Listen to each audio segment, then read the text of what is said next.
मैं Rinku Kumar KPS academy history में आपका फिर से अभिनंदन करता हूं। मैं फिर से वीडियो लेकर आया हूं जो गुलाम वंश और गुलाम वंश में जो संस्थापक थे कुतुबुद्दीन ऐबक। क्योंकि जो मोहम्मद गौरी की मृत्यु होने के बाद में तो मोहम्मद गौरी जब दिल्ली के कुछ अजमेर और दिल्ली पर अपना अधिकार कर लेता है, सिंध पे कर लेता है, गौर राज्य पे कर लेता है और गढ़ी राज्य पे अधिकार कर लेता है, तो उसके बिना अनुपस्थित में मोहम्मद गौरी 3 गुलामों को जिम्मेदारी दे देता है, जिससे कि और 3 जो गुलाम होते थे उसमें भारत की जिम्मेदारी दे देता है कुतुबुद्दीन ऐबक को, और सिंध की जिम्मेदारी दे देता है नासिरुद्दीन कुबाचा को। उसके बाद में और गजनी की जिम्मेदारी दे देता है वो जलालुद्दीन यलदूज को। ठीक, और ये तीनों क्या होते हैं, मोहम्मद गौरी के गुलाम होते हैं। जब 15 मार्च 1206 ईस्वी में मोहम्मद गौरी की मृत्यु हो जाती है तो उससे पहले कुतुबुद्दीन ऐबक को मोहम्मद गौरी मृत्यु से पहले, क्योंकि उत्तराधिकारी की लड़ाई होती है आपस में मृत्यु के बाद में, क्योंकि ये तीनों जिम्मेदारी निभाते हैं गजनी और सिंध की और भारत के क्षेत्रों की।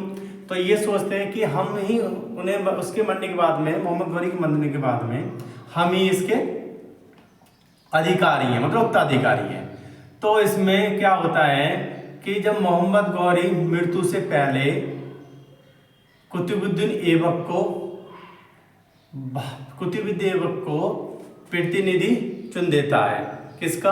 कुतुबुद्दीन ऐबक को भारतीय प्रतिनिधि के रूप में चुन लेता है। और ये गौरी भी चाहता है कि जो मेरा उत्तराधिकारी बने ये कुतुबुद्दीन ऐबक बने, क्योंकि कुतुबुद्दीन काफ़ी युद्धों में मोहम्मद गौरी के सहयोग दिया था और ये काफ़ी उसका करीब था। तो वो भी चाहता था मोहम्मद गौरी कि मेरी मृत्यु के बाद में कुतुबुद्दीन ऐबक ही उत्तराधिकारी बने। जिससे कि क्या होता है कि जब मृत्यु हो जाती है, मृत्यु होने के बाद में सभी कहते हैं कि ये नासिरुद्दीन कुबाचा भी कहता है और जलालुद्दीन यलदूज भी कहता है और कुतुबुद्दीन ऐबक भी कहता है कि हम ही उत्तराधिकारी हैं मरने के बाद में। तो कुतुबुद्दीन ऐबक के 2 कार्यकाल होते हैं, एक तो होता है सेनापति के रूप में और दूसरा होता है जो आपका गुलाम वंश के प्रथम शासक के रूप में। ठीक है, ये भी क्वेश्चन पूछा जाता है कि कुतुबुद्दीन के कितने काल थे। तो कुतुबुद्दीन के 2 कार्यकाल थे, एक तो होता है मोहम्मद गौरी के सेनापति के रूप में और दूसरा जो भारत में जो गुलाम वंश है, गुलाम वंश के प्रथम शासक के रूप में, गुलाम वंश के प्रथम शासक के रूप में। जो प्रथम जो कार्यकाल होता है वो 1192 ईस्वी से 1206 ईस्वी तक होता है गौरी के सैनिक के रूप में, और उसके बाद में जो दूसरा होता है 1206 ईस्वी से 1210 ईस्वी में होता है जो गुलाम वंश के शासक के रूप में कार्यकाल होता है। तो इसे कुतुबुद्दीन ऐबक को जो खरीदा था, कुतुबुद्दीन ऐबक के लिए जो खरीदा था वो गजनी ने तो बाद में खरीदा था, उससे पहले एक काजी था। ठीक है, कुतुबुद्दीन ऐबक को उससे पहले काजी था, उसने खरीदा था। और काजी का जो नाम था, काजी का नाम था जो कुतुबुद्दीन ऐबक ने खरीदा था, काजी का नाम था काजी फखरुद्दीन अब्दुल अजीज कूफी। क्या था? जो गजनी से पहले खरीदा था, गजनी ने तो गजनी बाजार में खरीदा था कुतुबुद्दीन ऐबक को, उससे जो पहले खरीदा था ये दास के रूप में, उसका नाम था, ये क्वेश्चन पूछा जाता है एग्जाम में कि कुतुबुद्दीन ऐबक को उसमें ऑप्शन में गजनी, उस ऑप्शन में मोहम्मद गौरी भी देगा और उसमें काजी फखरुद्दीन अब्दुल अजीज कूफी भी देगा। तो एग्जाम में ये बच्चे स्टूडेंट क्या करते हैं कि तुरंत ही आँख बीच के मोहम्मद गौरी को लगा देते हैं। ठीक है, और इसका जो आंसर है उसमें आता है कि उसमें जो लिखा आता है कि कुतुबुद्दीन ऐबक को किसने खरीदा था, तो उसमें क्या आता है कि मोहम्मद गौरी भी ऑप्शन होता है और काजी फखरुद्दीन अब्दुल अजीज कूफी भी ऑप्शन होता है। तो स्टूडेंट क्या करते हैं कि तुरंत ही मोहम्मद गौरी को टिक मार देते हैं। जबकि इससे पहले दास के रूप में कौन खरीदता है? ये जो काजी होता है, काजी फखरुद्दीन अब्दुल अजीज कूफी, ये दास के रूप में खरीदता है। और दास के रूप में खरीदने के बाद में इसके जो बेटे हैं वो गजनी के बाजार में इसको कुतुबुद्दीन ऐबक को ले जाते हैं। और उसके बाद में जो गजनी का जो बाजार होता है, गजनी के बाजार में मोहम्मद गौरी कुतुबुद्दीन ऐबक को खरीदता है। क्योंकि पहले जो कौन खरीदता है, काजी फखरुद्दीन अब्दुल अजीज कूफी खरीदता है। उसके बाद में इसके जो लड़के हैं वो लड़के बाजार में बेच देते हैं गजनी के बाजार में, और वहां से गजनी के बाजार में ले जाते हैं कुतुबुद्दीन ऐबक को। और कुतुबुद्दीन ऐबक को गजनी के बाजार में ले जाने के बाद में मोहम्मद गौरी इसको खरीद देता है गुलाम से, मतलब दास के रूप में। तो ये एग्जाम में क्वेश्चन पूछ लेता है, क्योंकि इसमें सबसे ज़्यादा यही मिस्टेक होती है, वो मोहम्मद गौरी को टिक मार देते हैं, जबकि उससे पहले भी ये बेचता है और इसके दास के रूप में खरीदता है। जो एक काजी रहता है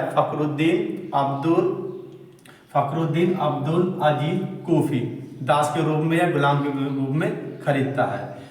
तो इसमें क्या होता है कि जो खरीदता है दास के रूप में काजी फखरुद्दीन अब्दुल अजीज कूफी, तो ये कुरान पढ़ता है। ठीक, क्या पढ़ता है, कुरान पढ़ता है। और कुरान पढ़ने के बाद में सुनकर कुतुबुद्दीन ऐबक पूरी कुरान को याद कर लेता है। ठीक है, जबकि कुतुबुद्दीन ऐबक अनपढ़ था, तो ये जब ये कुरान पढ़ता है काजी, तो काजी कुरान पढ़ने के बाद में जो उसकी आवाज़, उस आवाज़ को मतलब जो सुनकर पूरी कुरान को मौजवानी याद कर लेता है। और एक खासियत और थी कुतुबुद्दीन ऐबक में, ये इसकी जो आवाज़ थी कुतुबुद्दीन ऐबक की बहुत सुरीली आवाज़ थी। ठीक है, ये खासियत थी, इसकी सुरीली आवाज़ थी और ये कुरान को पूरा याद कर लेता है। मौजवानी याद करने के बाद में ये सुरीली आवाज़ में कुरान को सुना कर गाता भी है। तो इसकी एक उपाधि मिलती है वहाँ पे, इसको बोला जाता है कुतुबुद्दीन ऐबक को कुरान खां। तो कुरान खां किस लिए बोला जाता है, ये भी एग्जाम में क्वेश्चन पूछा जाता है कि कुरान खां किस लिए बोला जाता है। क्योंकि कुतुबुद्दीन जो ऐबक रहता है, ऐबक ये अनपढ़ रहता है और एक काजी की कुरान को, जो काजी अपनी कुरान सुनाता है वो तो उसकी सुनाई सुनकर उसको याद कर लेता है मौजवानी। और इसको याद करने के बाद में ये सुरीली आवाज़ में भी कुरान को पूरा गाता है। ठीक, तो ये पूछा जाता है कि कुरान की उपाधि कब मिली थी और कुरान की उपाधि कैसे मिली थी। तो कैसे मिली थी ये, लेकिन ये अनपढ़ होता है, ये काजी के कुरान को याद कर लेता है मौजवानी सुनकर। तो वहाँ पे इसको उपाधि से नवाजा गया, कुरान खां की उपाधि के नवाजा गया। ठीक है, जब गजनी के बाजार में इसके काजी फखरुद्दीन अब्दुल अजीज कूफी के लड़के गजनी के बाजार में ले जाते हैं, तो गजनी के बाजार में ये कुछ समझ जाता है कि कुतुबुद्दीन ऐबक को कहाँ से खरीदा था, या मोहम्मद गौरी ने कुतुबुद्दीन ऐबक को किस बाजार से खरीदा था। तो किस बाजार से खरीदा था, गजनी बाजार से, क्योंकि उस टाइम पे गजनी में बाजार लगता था गुलामों या दासों का। ठीक, तो खरीदने के बाद में तो मोहम्मद गौरी के, मैंने बताया था कि मोहम्मद गौरी के सेना में इसका काफ़ी युद्ध में ये वहाँ से लड़ता है और उसको विजेता भी बनाता है मोहम्मद गौरी को। तो ये मोहम्मद गौरी खुद भी चाहता था कि मेरे मृत्यु के बाद में उत्तराधिकारी ये बने, परंतु जो जिम्मेदारी दी थी मोहम्मद गौरी ने सिंध की और आपके भारत के क्षेत्र की और गजनी की, तो वहाँ पे अलग अलग कुवाचा, यल्दूस, मतलब नासिरुद्दीन कुवाचा, जलालुद्दीन यल्दूस और कुतुबुद्दीन ऐबक, तो मृत्यु हो जाती है। तो मृत्यु बाद में ये सब सोचते हैं कि हम उत्तराधिकारी बनते हैं या बनाते हैं। तो सर्वप्रथम इसका जो कार्यकाल है, जो भारतीय प्रतिनिधि के रूप में, जो 1192 ईस्वी से 1206 ईस्वी, तो 1192 से 1106 ईस्वी में इसका जो भारतीय प्रतिनिधि के रूप में कार्यकाल आता है 1192 से 1206 ईस्वी में। तो गौरी कार्यकाल में इसको जो गौरी, ये भी पूछा था कि सर्वप्रथम कुतुबुद्दीन ऐबक को उपाधि किसने दी थी। तो सर्वप्रथम कुतुबुद्दीन ऐबक को उपाधि किसने दी थी, मोहम्मद गौरी ने। और जो भारतीय प्रतिनिधि के रूप में जो कार्य करता है 1192 ईस्वी से, तो 1192 ईस्वी में ही मोहम्मद गौरी एक उपाधि देता है इसको, मलिकिया, इसको क्या कहता है, सिपह सलार। ठीक, उपाधि से ये पदवी देता है किसकी, जो भारतीय प्रतिनिधि के रूप में जो 1192 से 1206 ईस्वी तक करता है। तो मोहम्मद गौरी इसको मलिक की पदवी देता है या सिपह सलार बन जाता है, किसका, मोहम्मद गौरी का। तो जो सिपह सलार या मलिक मोहम्मद गौरी कुतुबुद्दीन ऐबक बन जाता है, तो उसके बाद में ये जिम्मेदार जो प्रतिनिधि के रूप में जो शासन करता है, ये इंद्रप्रस्थ को राजधानी बनाता है। कौन? कुतुबुद्दीन ऐबक। कहाँ किसकी राजधानी बनाता है? ये इंद्रप्रस्थ को राजधानी बनाता है कुतुबुद्दीन ऐबक। और इंद्रप्रस्थ राजधानी बनाने के बाद में ये वहाँ पर शासन के रूप में जो प्रतिनिधि के रूप में कार्य करता है, जो मोहम्मद गौरी ने इसको बनाया। तो बनाने के बाद में ये जो सिपह सलार होता है, तो ये जो उसी टाइम पे वली अहमद, किसकी उपाधि? ये एक उपाधि और मिलती है इसको, वली अहमद, वली आहद नियुक्त किया जाता है प्रतिनिधि के रूप में, जो कार्य करता है वली आहद के रूप में नियुक्त किया जाता है। और एक क्वेश्चन और पूछा जाता है कि ये शाही अस्तबल पद पर भी था। किस किस पद पर? क्योंकि सिपह सलार बन जाता है, मलिक उपाधि मिल जाती है इसको, उसके बाद में वली अहद नियुक्त किया जाता है। और ये उस टाइम पे जो शाही अस्तबल, जो अश्व गौशाला है, जो अश्व घुड़सवार था, उसका ये उस समय पे पद भी रहता है, पद मिलता है उसी समय पे शाही अस्तबल का। ठीक है, किसका? शाही अस्तबल का। तो यहाँ से होने के बाद में जब 1100, क्योंकि तराइन के युद्ध में भी, जो तराइन का दूसरा युद्ध होता है, उस समय ये मोहम्मद गौरी का बहुत बड़ा सहयोग करता है। ठीक है, जो पृथ्वीराज चौहान को हराता है। क्योंकि जो तराइन का प्रथम युद्ध और तराइन का द्वितीय युद्ध, तराइन का प्रथम युद्ध में पृथ्वीराज चौहान मोहम्मद गौरी को हरा देता है। उसके बाद में जब तराइन का द्वितीय युद्ध होता है, तो तराइन का द्वितीय युद्ध, क्योंकि तराइन का जो प्रथम युद्ध होता है वो 1191 ईस्वी में होता है। पृथ्वीराज चौहान मोहम्मद गौरी को हरा देता है बुरी तरह। उसके बाद में 1192 ईस्वी में तराइन का द्वितीय युद्ध होता है। तो उसमें मोहम्मद गौरी किसको हरा देता? पृथ्वीराज चौहान को। किसको हरा देता? पृथ्वीराज चौहान को। और इस युद्ध में कुतुबुद्दीन ऐबक का काफी भाग रहता है, काफी सहयोग रहता है इस युद्ध की विजय में। ठीक है, तो ये जो मैं बता रहा हूँ आपको जो प्रतिनिधि के रूप में, जो मैं उसको बता रहा हूँ कि जो 1192 से 1206 ईस्वी तक जो मोहम्मद गौरी के सेनापति के रूप में, तो मैं आगे भी बताऊंगा कि जो गुलाम वंश के प्रथम शासक के रूप में आगे भी बताऊंगा। तो मैं पीछे से बता रहा हूँ क्योंकि आपको अच्छा समझ में आ जाए। तो ये वहां से युद्ध करता है, तो वहां जीत जाता है। फिर क्या होता है कि पृथ्वीराज चौहान का एक भाई होता है हरिराज। ठीक, पृथ्वीराज चौहान का एक भाई होता है हरिराज। तो हरिराज जो युद्ध करता है वो 1192 ईस्वी से और 1194 ईस्वी तक 3 बार आक्रमण करता है। ठीक, जो पृथ्वीराज चौहान हार जाता है, हारने बाद में उसकी कुछ इतिहासकार के अनुसार कि उसकी मोहम्मद गौरी के अधीन स्वीकार कर लेता है, शासन करता है। कुछ कहते हैं कि वो हत्या कर देते हैं पृथ्वीराज चौहान की। तो अलग अलग इतिहासकार बताते हैं। तो वहाँ से बाद में तो इनका एक भाई रहता है, पृथ्वीराज चौहान का भाई रहता है हरिराज। तो हरिराज क्या करता है कि हरिराज 3 बार आक्रमण करता है 1192 से 1194 ईस्वी तक। किस पर आक्रमण करता है? और आक्रमण क्यों करता है कि अजमेर को द्वारा पाने के लिए। क्योंकि पृथ्वीराज चौहान, क्योंकि उस टाइम पे क्या आता है कि दिल्ली, मोहम्मद गौरी दिल्ली को भी कब्जा लेता है और दिल्ली के साथ साथ अजमेर को भी कब्जा लेता है और सिंध को भी पहले कब्जा लेता है। सिंध है, गौर राज्य पे भी अधीन, गौर राज्य पे भी पूरा प्रशासन इसी का ही रहता है। गजनी राज्य पे प्रशासन इसका रहता है, सिंध पे भी इसका ही रहता है। और आपका दिल्ली में, मतलब भारत में दिल्ली पर और अजमेर पर भी इसके अधिकार हो जाता है, जो इसका क्षेत्र रहता है मोहम्मद गौरी का। तो उस समय क्या होता है कि जब पृथ्वीराज चौहान हार जाता है 1192 ईस्वी में तराइन के द्वितीय युद्ध में, और वहाँ पे मृत्यु हो जाती है। कुछ इतिहासकार मृत्यु बताते हैं, कुछ अधिक इतिहासकार ये बताते हैं कि उन्होंने मोहम्मद गौरी की अधीनता स्वीकार करने के बाद शासन किया था। क्योंकि वहाँ पे क्या होता है कि लक्ष्मी आकृति और के सिक्के मिलते हैं, जिससे कि ये सिक्के चलाए थे पृथ्वीराज चौहान ने चलाए थे। इसमें अंकित शब्द भी मिलता है उसमें, और हमीर शब्द भी मिलता है। हमीर शब्द जो बोलते हैं पृथ्वीराज चौहान को बोलते थे, तो इसलिए कुछ उल्लेख इतिहासकार बताते हैं, वो चलो अलग बात है। अब तो इसमें क्या होता है कि जो हमीर राज आक्रमण करता है अजमेर को द्वारा पाने के लिए, परंतु 3 बार आक्रमण करता है। कब से? 1192 ईस्वी से 1194 ईस्वी में। तो आक्रमण करने के बाद में कुतुबुद्दीन ऐबक उसको हरा देता है। किसको? हरिराज को, जो पृथ्वीराज चौहान का भाई था। पृथ्वीराज चौहान का जो भाई था हरिराज, उसको कुतुबुद्दीन ऐबक हरा देता है और वो 3 बार आक्रमण करता है 1192 से 1194 में। और हारने के बाद में उसको काफ़ी बुरा लगता है।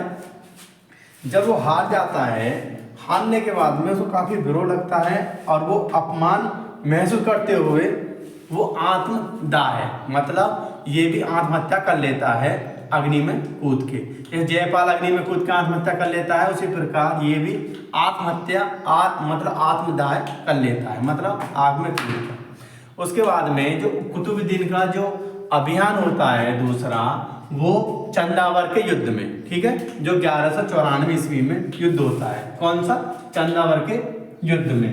तो चंदावर के युद्ध में जो 1194 ईस्वी में 1194 ईस्वी में युद्ध होता है, और वो युद्ध होता है एटा, ठीक है, जिला एटा उत्तर प्रदेश में। तो यहाँ को कौन किसको हरा देता है? जयचंद को। कुतुबुद्दीन ऐबक और मोहम्मद गौरी भी उसमें मोहम्मद गौरी भी रहता है और इसमें काफ़ी भाग रहता है, क्योंकि जितने भी जो मेन युद्ध हुए हैं उसमें मोहम्मद गौरी का जो सबसे ज़्यादा सहयोगी, सबसे ज़्यादा जो भागीदारी थी वो कुतुबुद्दीन ऐबक की थी, क्योंकि सेना के रूप में। इसलिए इसका 2 कार्यकाल बताया है मैंने आपको, 1192 से 1206 तक और 1206 से 1210 तक गुलाम शासक के रूप में। तो ये अभी मैं जो बता रहा हूँ, तो 1192 ईस्वी से और लेके 1206 ईस्वी तक, जिसका जो सेनापति गौरी के प्रतिनिधि, भारतीय प्रतिनिधि के रूप में, सेनापति के रूप में कार्यकाल। तो 1194 ईस्वी में चंदावर पे युद्ध होता है एटा उत्तर प्रदेश में। तो वो ये जो राजा रहता है उस समय जयचंद को हरा देता है, ठीक है। जयचंद को हराने के बाद में उसी समय कन्नौज और बनारस पर भी अधिकार कर लेता है, ठीक, कुतुबुद्दीन ऐबक, क्योंकि चंदावर के युद्ध में जयचंद को हरा देता है। एटा जो मैनपुर उत्तर प्रदेश में, ये जगह जहाँ क्षेत्र युद्ध होता है। तो जयचंद को पराजित करने के बाद में ये कन्नौज और आपकी बनारस को भी अधिकार में कर लेता है। तो राम शर्मा के अनुसार जो ये क्वेश्चन पूछा जाता है कि चंदावर का युद्ध हुआ था 1194 ईस्वी में, राजा कौन था? जयचंद, कुतुबुद्दीन ऐबक और आपके मोहम्मद गौरी ने, ठीक है, क्योंकि दोनों सहयोग करता है उसमें। तो उसमें क्या होता है कि बनारस और आपका कन्नौज को अधिकार में भी ले लेता है। और एक क्वेश्चन पूछा जाता है कि राम शर्मा के अनुसार कि जो कन्नौज और बनारस, जो कन्नौज राजधानी होती है वो राजनीतिक राजधानी होती है, ठीक। ये क्वेश्चन पूछा जाता है कि कन्नौज राजनीतिक राजधानी होती है और बनारस धार्मिक राजधानी होती है। ये काफ़ी एग्जाम में पूछा जाता है, इसलिए बीच में बताता रहता हूँ मैं कि जो कन्नौज राजधानी रहती है, वो जो कन्नौज राजधानी रहती है आपकी राजनीतिक राजधानी रहती है और धार्मिक राजधानी रहती है बनारस, ठीक। तो ये क्वेश्चन पूछा जाता है कि इनमें से कौन सी राजनीतिक राजधानी थी या इनमें से कौन सी धार्मिक राजधानी थी, ठीक है। तो इसे अधिकार करने के बाद में रामशरण राजनीति बाद में, तो ये मैंने आपको ये बताया है, क्योंकि पहले सर्वप्रथम मैंने राजनीति राजधानी आपकी जो कन्नौज थी और धार्मिक राजधानी बनारस थी, क्योंकि चंदावर का युद्ध हुआ था उस समय, क्योंकि जयचंद राजा था, तो जयचंद की राजधानी थी राजनीति राजधानी और धार्मिक राजधानी, क्योंकि ये 1154 ईस्वी में ये हार जाता है जयचंद, ठीक है। तो मैंने इसलिए आपको बताया है पीछे से ही, क्योंकि इसका हमेशा जो क्वेश्चन पूछे जाते हैं। और जो कुतुबुद्दीन ऐबक था, जो आगे जो गुलाम वंश के प्रथम शासक के रूप में आता है, तो ये किस वंश का था? ये कुतुबी वंश का था, ठीक है। कुतुबी ऐबक ये आगे को मैं बताऊंगा आपको, पहले मैं युद्ध बता देता हूँ। और जिसने इसके भारतीय प्रतिनिधि के रूप में, सेनापति के रूप में मोहम्मद गौरी की सहयोग किया था आक्रमण में। तो अब देखें कि ऐबक के 2 कार्यकाल, 1192 से 1206 ईस्वी तक गौरी के सैनिक के रूप में, और दूसरा 1206 से 1210 से गुलाम वंश के शासक के रूप में। उसके बाद में भारतीय प्रतिनिधि के रूप में 1192 से 1206 ईस्वी तक। किसने खरीदा था इसको? गुलाम के रूप में काजी फखरुद्दीन अब्दुल अजीज कूफी ने ताज के रूप में खरीदा था। और काजी फखरुद्दीन अब्दुल अजीज कूफी के जो लड़के थे उसने ये उसे बेचने के लिए गजनी बाजार में ले जाते हैं। उसके बाद में गजनी बाजार में कौन खरीदता है? मोहम्मद गौरी खरीदता है। और मोहम्मद गौरी मरने से पहले इसको कुतुब ऐबक को, क्योंकि प्रतिनिधि को भी भारतीय क्षेत्र का जो जिम्मेदारी देता है वो कुतुब ऐबक को देता है, सिंध के जिम्मेदारी देता है नासिरुद्दीन खुबाचा को देता है, और आपके गजनी की जिम्मेदारी देता है जलालुद्दीन यल्दुज को देता है। एक बात और, जो आपके ये कुतुबुद्दीन ऐबक, ठीक, कुतुबुद्दीन ऐबक के दो दामाद थे। कुतुबुद्दीन ऐबक का जो दामाद थे खुबाचा भी था और आपका इल्तुतमिश भी था। ये आगे है, ठीक है, आगे मैं बताऊंगा आपको, अभी याद आ गया इसलिए बता दिया है। तो मोहम्मद गौरी ने मृत्यु से पहले इसको क्या बना दिया था? जो पद दिया था सिपह सलार था मलिक नाम की उपाधि, ठीक है। और ये मोहम्मद गौरी भी चाहता था कि मेरे मरने के बाद में उत्तराधिकारी कौन बने? कुतुबुद्दीन ऐबक। इसलिए मरने से पहले इसे कार्यकाल में ही सिपह सलार तथा मलिक नाम की उपाधि से बना था।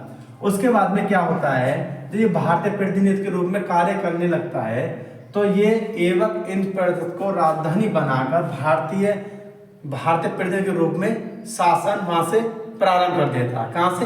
इंद्रप्रस्थ से, ठीक है। और इंद्रप्रस्थ से शासन करने के बाद में फिर एक ये मोहम्मद गौरी नियुक्त करता है वली अहद, ठीक है, प्रतिनिधि के रूप में जो कार्य करता है। फिर ये वली अहद नियुक्त किया जाता है। और वली अहद के बाद में उस समय ये क्या होता है कि उस समय इसका एक पद होता है शाही अस्तबल, ठीक है, शाही अस्तबल पद पर भी था, क्योंकि ये शाही अस्तबल पद पर भी था। और आपके सिपह सलार मलिक नाम की उपाधि भी। उसके बाद में प्रतिनिधियों में कार्य करने लगता है तो वली अहद की नियुक्ति में किया जाता है। और ये क्वेश्चन भी अक्सर पूछा जाता है कि कुतुबुद्दीन ऐबक पद क्या था? तो ये क्या था? ये जो इसको पद जो मोहम्मद गौरी इसको दे देता है, ये काफी, ये जो शाही अस्तबल होता है ये काफी बड़ा पद होता था। जो घोड़े होते थे उसके आसुसाला के ये इसका हेड हो जाता है। जो काफी बड़ा युद्ध में जो कार्य होते हैं कि युद्ध से जो उस टाइम पे अरबी हुए, तुर्की हुए, जितने भी गैर तुर्की हुए, सबसे ज्यादा जो ताकतवर माने जाते थे वो घोड़ा की जो सेना होती थी उसकी काफी शक्तिशाली थी। और इसलिए ही हमेशा उसने जितने भी युद्ध लड़े घोड़े के माध्यम, क्योंकि घोड़े के माध्यम से काफी जबरदस्त और काफी आक्रमण में कुशल होते थे। जितने भी आपके अरबी आए या तुर्क आए और गैर तुर्क आए, जिन्होंने भारत पर आक्रमण किया या भारत पर शासन किया, क्योंकि वहां पे क्या था कि जो अफगानिस्तान हिस्सा है वो अफगानिस्तान में सबसे ज्यादा अच्छे नस्ल के घोड़े पाए जाते थे। और वो सभी क्षेत्र किनका हो गया था? जो भी आक्रमण करता था। और उस टाइम में किसका था? मोहम्मद गौरी का था। तो आज भी यही है कि सबसे ज्यादा असल नस्ल के जो घोड़े पाए जाते हैं वो अफगानिस्तान में। ये पहले से ही, अब से नहीं, इससे इस्लाम धर्म से पहले से भी ये वहाँ से प्रचलित था कि सबसे ज्यादा काबुल अफगानिस्तान में सबसे असल मतलब सबसे अच्छे घोड़े पाए जाते हैं। तो ये जो पद था ये काफी बड़ा पद होता था। तो ये शाही अस्तबल पद पर भी था। कौन? कुतुबुद्दीन ऐबक। उसके बाद में एक विद्रोह होता है 1192 ईस्वी से, 1192 ईस्वी से 1194 ईस्वी में। जो मैं बताया था पृथ्वीराज चौहान का भाई होता हरिराज आक्रमण करता है 3 बार, 1192 से 1194, 3 बार आक्रमण करता है। और आक्रमण करता है अजमेर को प्राप्त करने के लिए। और ये अजमेर को प्राप्त नहीं कर पाता है और मोहम्मद गौरी इसको हरा देता है। तो इस हार के कारण अपमानित होता है। और वो अपमानित होने के बाद में क्या करता है? हरिराज आत्मदाह मतलब आग में कूदकर आत्महत्या कर लेता है, ठीक है।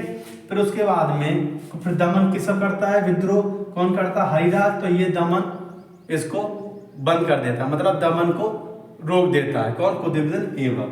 फिर उसके बाद में 1194 ईस्वी में युद्ध होता है चंद्रावत युद्ध। तो इसमें जयचंद को हरा देता है कुतुबुद्दीन ऐबक। और हराने के बाद में बनारस और आपका कन्नौज पर भी अधिकार कर लेता है। जो बनारस धार्मिक राजधानी होती है और आपकी कन्नौज जो राजनीतिक राजधानी होती है, ठीक है। अब आता है आपका, और ये कुतुबुद्दीन ऐबक कुतुबी वंश होता है। अब आता है आपका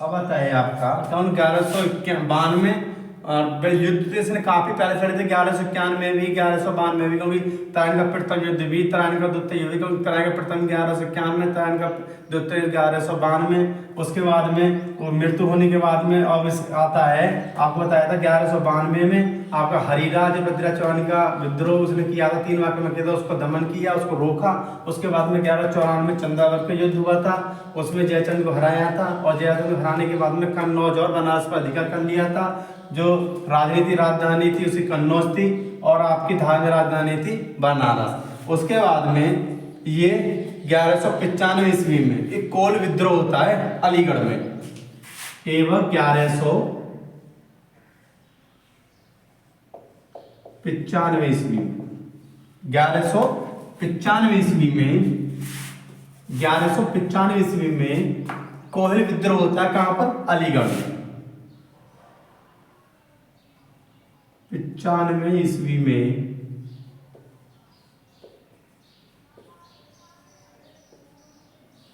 कोयल विद्रोह कहां पर होता है? अलीगढ़, यूपी। ठीक है, तो 1195 ईस्वी में कुतुब ऐबक कोयल विद्रोह को का भी दमन कर लेते हैं। जो कोयल विद्रोह होता है, जो कोयल विद्रोह होता है, ये कहां पर होता है? अलीगढ़ में होता है। इसका भी ये दमन कर देता है, मतलब इस विद्रोह को रोक देता है। उसके बाद में 1195-96 ईस्वी में बयाना और ग्वालियर पर विजय प्राप्त करता है। ये 1195 और 96 ईस्वी में कहां पर विजय प्राप्त करता है? ऐबक बयाना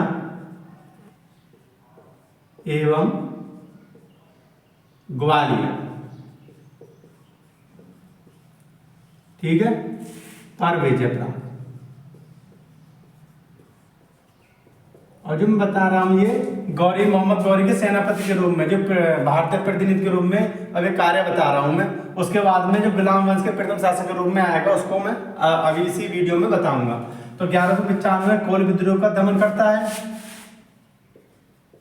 ठीक है। उसके बाद में 1195-96 ईस्वी में ऐबक बयाना एवं ग्वालियर पर भी विजय प्राप्त कर लेता है, मतलब अधिकार कर लेता है। उसके बाद में 1197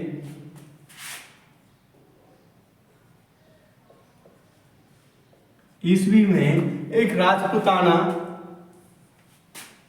ऐबक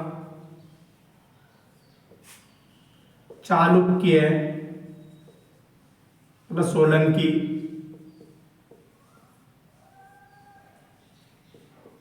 राजपुताना, क्योंकि सोलंकी राजपुताना राजा होता है भीमद्वितीय, ठीक है। भीमद्वितीय को पराजित कर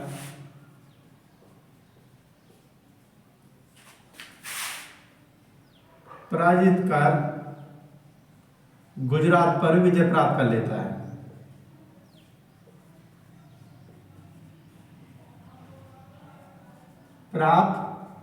लेता है।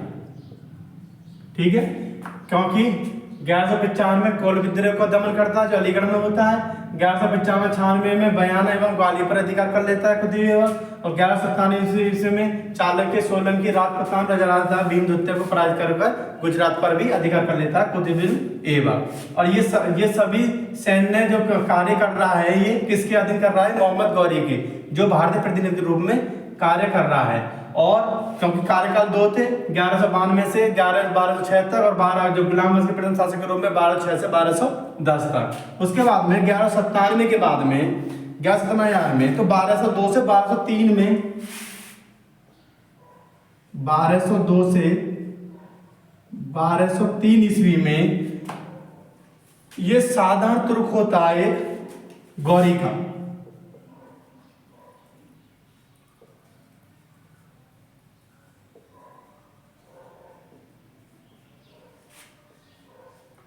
तुर्क होता है गुलाम, ठीक, जिसका नाम है आपका बख्तियार काकी खिलजी, जिसने नालंदा विश्वविद्यालय को और नालंदा विश्वविद्यालय को जलाया था और नष्ट किया था। और उसी के पास में एक बुद्धिस्ट मठ था, जहाँ पे लोग बुद्धिस्ट ज्यादा रहते थे। तो उस समय वहां पे ये क्या करता है कि इस समय तो ये बंगाल पर आक्रमण करता है, और बंगाल का आक्रमण करने के बाद में वहां जो शासक रहता है वो लक्ष्मण सेन रहता है। वो लक्ष्मण सेन वहां से भागने के बाद में वहां से भाग जाता है। वहां से भागने के बाद में लक्ष्मण सेन भाग जाता है, तो उसकी राजधानी होती है नदिया। तो ये मैं बाद में कहूँगा, क्योंकि ये बाहर की बात है जो नालंदा विश्वविद्यालय की। पहले 1202 से 1203 ईस्वी में गौरी का साधारण तुर्क होता है। ये भी एक दास होता है मोहम्मद गौरी का, जिसका नाम है बख्तियार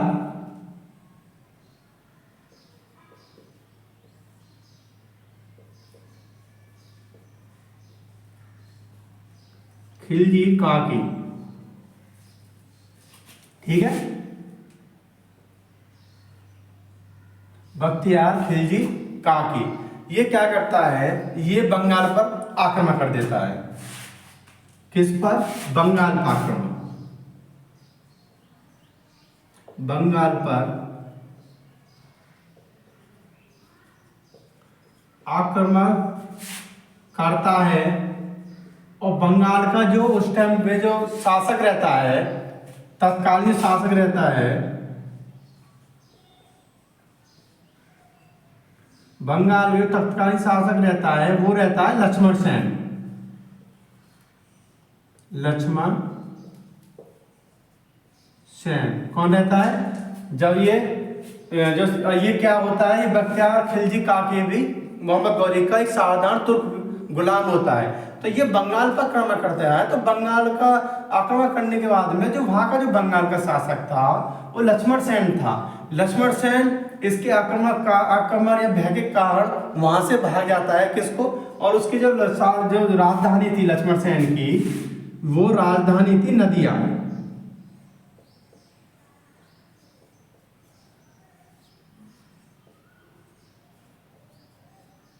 ठीक है, राजधानी बंगाल की उस टाइम पे राजधानी थी, जो लक्ष्मण सेन की राजधानी थी। जो बंगाल का शासक था लक्ष्मण सेन, ये नदिया से भाग जाता है, क्योंकि जिसकी राजधानी थी नदिया, ये नदिया रहता है, वहां से भाग जाता है। और भागने के बाद में दक्षिण पश्चिम बंगाल को लेकर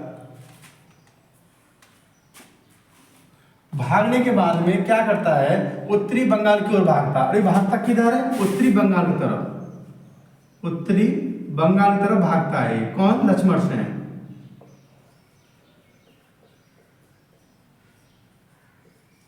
जब भागता है उत्तरी बंगाल की तरफ भागता है, तो उसी समय उत्तरी बंगाल की तरफ भागता है, तो उसी समय क्या होता है कि दक्षिणी पश्चिम बंगाल को जीतकर, दक्षिणी पश्चिमी बंगाल को जीतकर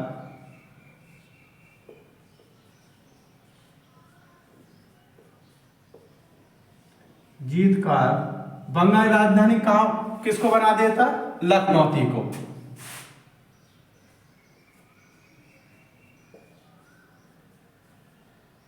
ठीक, राजधानी बना देता है। पहले राजधानी कहाँ थी? पहले राजधानी नदिया थी। तो ये जब आपके जब बंगाल पर आक्रमण करता है, तो बंगाल पर आक्रमण करने के बाद में वहां का जो बंगाल का शासक रहता है लक्ष्मण सेन, जो राजधानी नदिया थी, वहां से भागने के बाद में ये उत्तरी बंगाल की तरफ भागता है। उसके बाद में दक्षिणी बंगाल पर ये गुलाम जो होता है मोहम्मद गौरी का, तुर्क गुलाम बख्तियार खिलजी दक्षिणी पश्चिमी बंगाल को जीतकर और वहां की राजधानी क्या बना देता है? लखनऊ की राजधानी बना देता है। और लखनऊ की राजधानी बनाने के बाद में, बंगाल के बाद में, तो ये सोचता है कौन? बख्तियार खिलजी कि मैं तिब्बत पर ही आक्रमण करूं। क्या सोचता है? कि ये सोचता है कि मैं तिब्बत पर ही आक्रमण करूं। कौन? तिब्बत पर भी आक्रमण करने का प्लान बनाता है।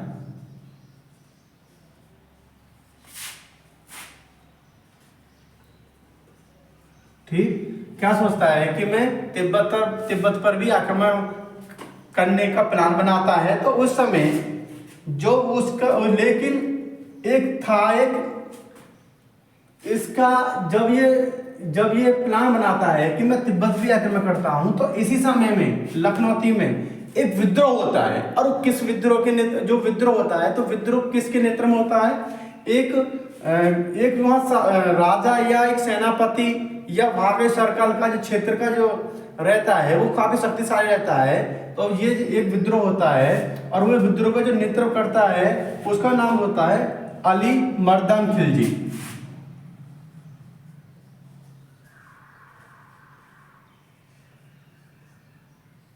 अली मर्दान खिलजी के नेतृत्व में विद्रोह होता है।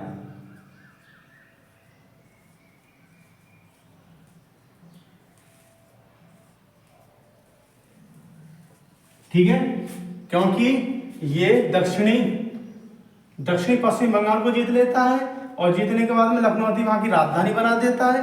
तो उसी समय एक विद्रोह होता है, क्योंकि ये फिर उसके बाद में जीत जाता है तो बंगाल को जीतने के बाद में फिर ये क्या करता है, ये सोचता है कि मैं तिब्बत पर आक्रमण करूं, और ये प्लान ही बना लेता है कि मैं तिब्बत पर आक्रमण करूंगा। तो उससे पहले क्या होता है कि तिब्बत में विचार करता है और प्लान बनाता है, तो प्लान से पहले ही एक विद्रोह चालू हो जाता है। और जब विद्रोह हो जाता है, लखनौती जो दक्षिण पश्चिमी लखनऊ राजधानी बनाता है, तो जो विद्रोह चालू हो जाता है, जो विद्रोह चालू होने के बाद में जो विद्रोह करता है, जिसका नेतृत्व करता है उस विद्रोह का, तो उसका नाम था अली मर्दान खिलजी। अली मर्दान खिलजी के नेतृत्व में ही विद्रोह हो जाता है। किसके खिलाफ?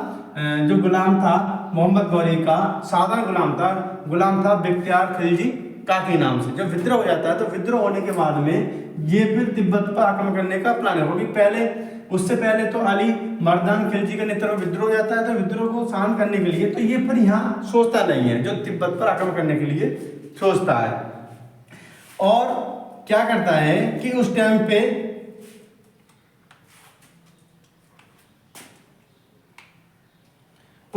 क्या होता है कि उस टाइम पे ये अली मर्दान विद्रोह होने के बाद में जो गुलाम बख्तियार खिलजी की हत्या कर देता है। किसकी?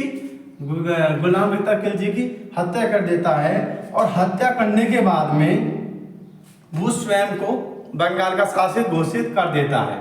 ठीक है, क्या कर देता है? ये किसकी हत्या कर देता है? बख्तियार खिलजी की काजी की हत्या कर देता है, काकी की। क्योंकि इसमें क्या होता है कि जो विद्रोह होता है, तो विद्रोह के बाद में बख्तियार खिलजी की हत्या कर देता है। हत्या करने के बाद में पहले शासक कौन बन जाता है?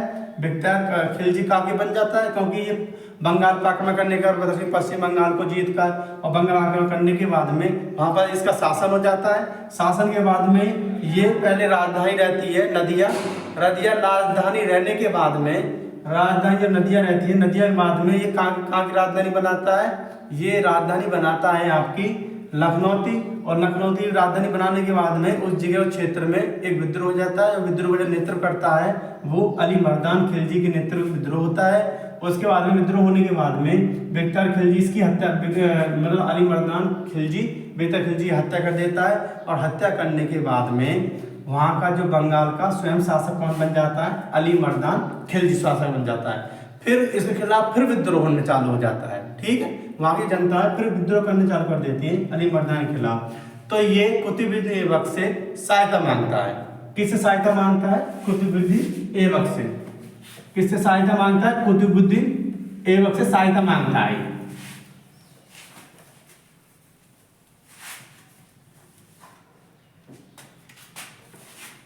अली मर्दान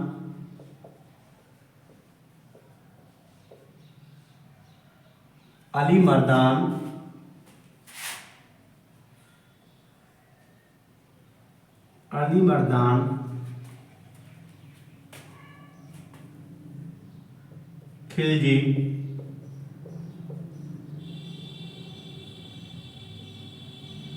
स्वयं बंगाल का शासक बन जाता है। ठीक है,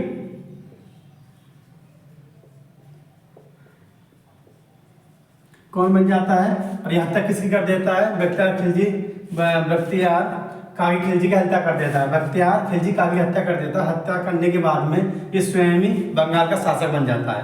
पर इसके खिलाफ भी वहाँ पे विद्रोह चालू हो जाता है।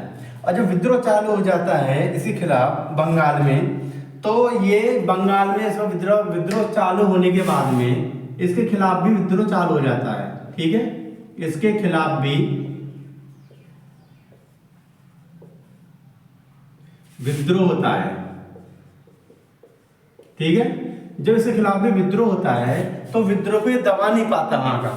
ठीक है, जो वहां भी जो विद्रोह होता है, क्योंकि स्वयं शासक बन जाता है बंगाल का, तो ये विद्रोह दबा नहीं पाता। तो ये सहायता किससे मांगता है? ये सहायता मांगता है आपके, सहायता मांगता है किससे? कुतुबुद्दीन ऐबक से। कुतुबुद्दीन ऐबक से सहायता मांगता है। ठीक है, किससे? कुतुबुद्दीन ऐबक से सहायता मांगता है। और कुतुबुद्दीन ऐबक सहायता के लिए मान जाता है। ठीक है, कुतुबुद्दीन सहायता के लिए मान जाता है। फिर कुतुबुद्दीन ऐबक एक अपना सेनापति भेजता है जिसका नाम है, सेनापति भेजता है जिसका नाम है, उस शहर का नाम है कैमाज रूमी। एक सेनापति भेजता है, सेनापति के नेतृत्व में जो भेजता है, जो नेतृत्व करता है सेना का, उसका नाम है कैमाज रूमी।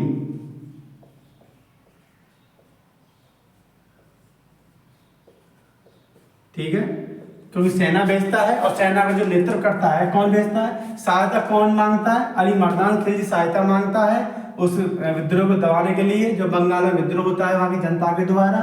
और उसके बाद में सहायता मांगने के बाद में कुतुबुद्दीन से कहता है कि कुतुबुद्दीन से कि मेरे को आपकी सहायता चाहिए जिससे कि मैं यहाँ का विद्रोह शांत कर सकूं और विद्रोह का दमन कर सकूं। तो कुतुबुद्दीन कहता है ठीक है, मैं विद्रोह को शांत करने के लिए मैं अपनी सेनाएं और सेना की जो नेतृत्व जो कर रहा था उसका नाम था कैमाज रूमी, मैं एक सेना भेजता हूं और सेना भेजने के बाद में आपको मेरी बात माननी पड़ेगी। इसने स्वीकार कर लिया, क्योंकि कुतुबुद्दीन ऐबक और अली मर्दान खिलजी के बाद में बीच में वाद विवाद हुआ था, क्योंकि कुतुबुद्दीन ऐबक तेज था, क्योंकि कुतुबुद्दीन ने सेना को वैसे ही नहीं भेजता, क्योंकि इसने जो कुछ स्वीकार किया था ठीक है, जो आप जैसे कहेंगे ऐसे मैं करूंगा और आप अपनी सेना भेज दें। इसने ये ठीक है, मैं अपनी सेना भेजता हूं।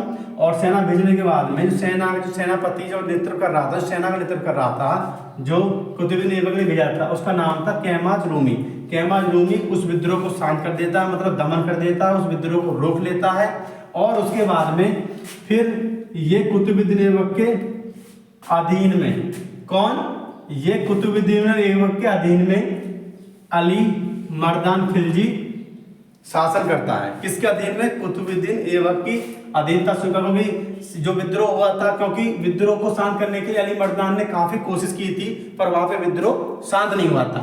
उसके बाद में जब भी तो कुतुबुद्दीन ऐबक को सहायता मांगी थी और कुतुबुद्दीन ऐबक ने इससे वाद विवाद किया था आपस में कि यदि ऐसा नहीं है तो ऐसा होगा, ऐसा नहीं ऐसा होगा, और मैं सेना को भेजता हूं पर मेरी आपको अधीनता या मेरे अंडर में आपका शासन करना पड़ेगा। तो अली मर्दान ने खिलजी ने कहा ठीक है, आप विद्रोह को शांत करें, अपनी सेना भेजें या आप आए या किसी को भेजें। और विद्रोह को भेजने के बाद में, जो सेना भेजने के बाद में कैमाज रूमी कुतुबुद्दीन ऐबक ने भेजा और वहाँ का जो विद्रोह था उसको शांत किया। शांत के बाद में कुतुबुद्दीन ऐबक की अधीनता इसने स्वीकार करी और अधीनता स्वीकार करने के बाद ही इसने इसके अधीनता में ही अमीर अली मर्दान खिलजी ने बंगाल पर शासन चालू किया था। ठीक है, किसके अधीनता में? कुतुबुद्दीन ऐबक के अधीनता में। तो इसमें क्या होता है, उसके बाद में फिर क्योंकि जो हिस्सा था आपका लखनौती,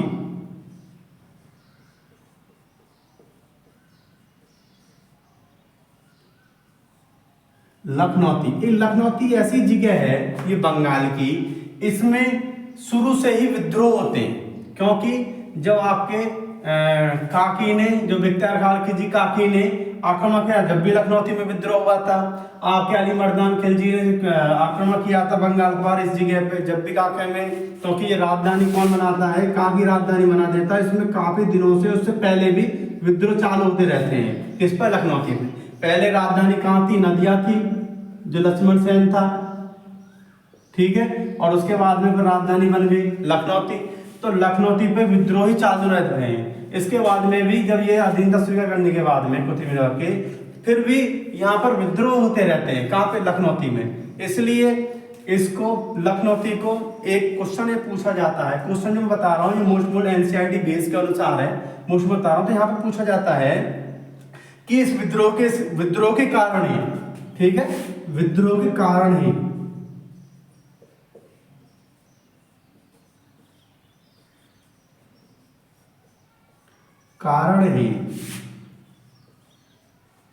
लखनऊती को क्या बोलते हैं? विद्रोह की फैक्ट्री। लखनऊती को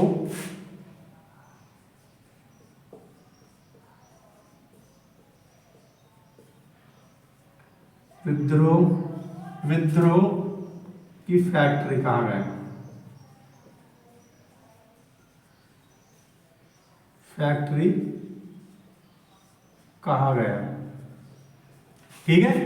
इसलिए बोलते हैं क्योंकि ये क्वेश्चन ही पूछा जाता है कि अब यहां से क्वेश्चन जो बनते हैं कि सबसे पहले बंगाल पर आक्रमण कब किया था, किसने था? तो बख्तियार जी का जो तुर्की गुलाम था मोहम्मद गौरी का, और मोहम्मद गौरी का जो गुलाम था, और बख्तियार खिलजी ने ही नालंदा विश्वविद्यालय पर नष्ट किया था, आग लगाई थी।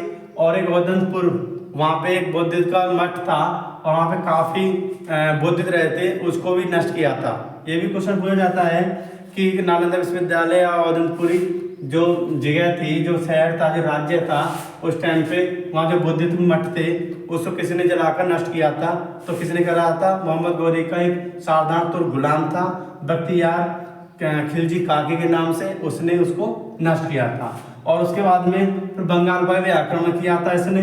बंगाल पर आक्रमण करने के बाद में वहाँ का जो शासक कौन था? लक्ष्मण सेन। और राजधानी थी नदिया, वो वहाँ से भागकर उत्तरी पश्चिमी बंगाल भाग जाता है। भागने के बाद में दक्षिणी पश्चिमी बंगाल पर शासन कर लेता है बख्तियार खिलजी काकी। और शासन करने के बाद में लखनऊती राजधानी बना देता है। पहले राजधानी नदिया थी, उसके बाद लखनऊती रहता है, फिर वहाँ पे भी विद्रोह होता रहता है। उसके खिलाफ विद्रोह होने के बाद में काफ़ी विद्रोह होता है, और विद्रोह का जो नेतृत्व कर रहा था उस टाइम में लखनऊती में वो अली मर्दान कर रहा था। अली मर्दान इसकी हत्या कर देता है। हत्या करने के बाद में वहाँ का स्वयं शासक बन जाता है बंगाल का। और फिर विद्रोह होता है लखनऊती में। विद्रोह होने के बाद में ये किससे सहायता मांगता है? ये कुतुबुद्दीन ऐबक सहायता मांगता है। कुतुबुद्दीन सहायता देने के लिए मान जाता है, और आपस में इनमें संधि होती है, जिससे कि ये कहता है, ये जो बात होती है। उसके बाद में ये फिर एक कुतुबुद्दीन ऐबक सेनापति के नेतृत्व में एक सेना जिसका नाम था कैमाज रूमी, ठीक है, कैमाज रूमी लखनऊती को भेजता है, और वहाँ का जो विद्रोह होता है उसको दमन कर देता है, मतलब समाप्त कर देता है, रोक देता है। और रोकने के बाद में कुतुबुद्दीन ऐबक की अधीनता स्वीकार करने के बाद में कुतुबुद्दीन ऐबक की अधीनता में ही बंगाल पर शासन चालू कर देता है कौन? अली मर्दान खिलजी। और शासन करने के बाद में लखनऊती को विद्रोह के कारण, और सबसे ज़्यादा विद्रोह होते चलते रहते हैं लखनऊ में पीछे भी, और उसमें वर्तमान जब उस टाइम पे बंगाल पर जब भी चलते हैं, तो इसलिए इतिहासकार लखनऊती को क्या बोलते हैं? विद्रोह के कारण लखनऊती को विद्रोह की फैक्ट्री कहा गया। किसको? लखनऊती को विद्रोह की फैक्ट्री कहा गया। अब आता है आपका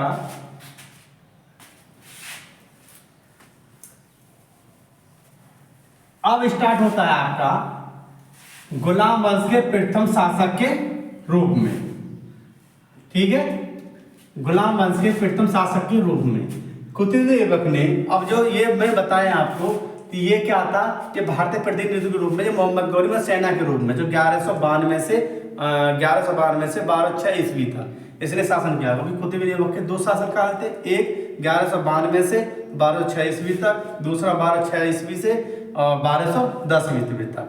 तो जो 1206 से 1210 ईस्वी तक आता है तो गुलाम वंश के प्रथम शासक के रूप में।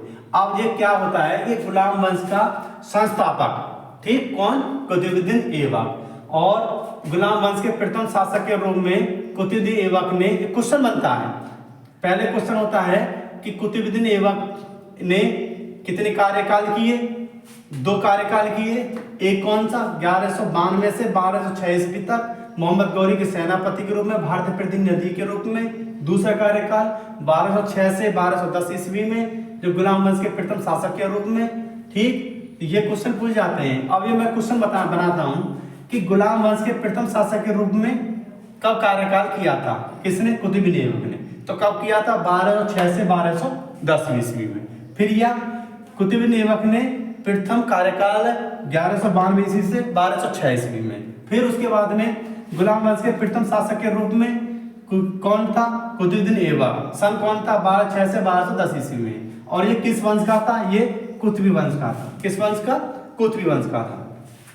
जब 1206 में क्या होता है? 1206 में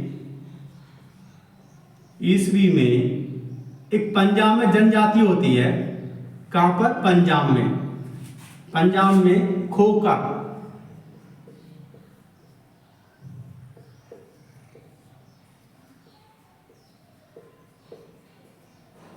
ठीक,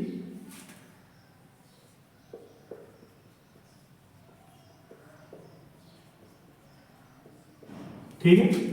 जो 1206 ईस्वी में गौरी की हत्या हो जाती है, और गौरी की जो हत्या करता है वो कौन करता है? जो पंजाब में जनजाति होती है, खोखरो जनजाति।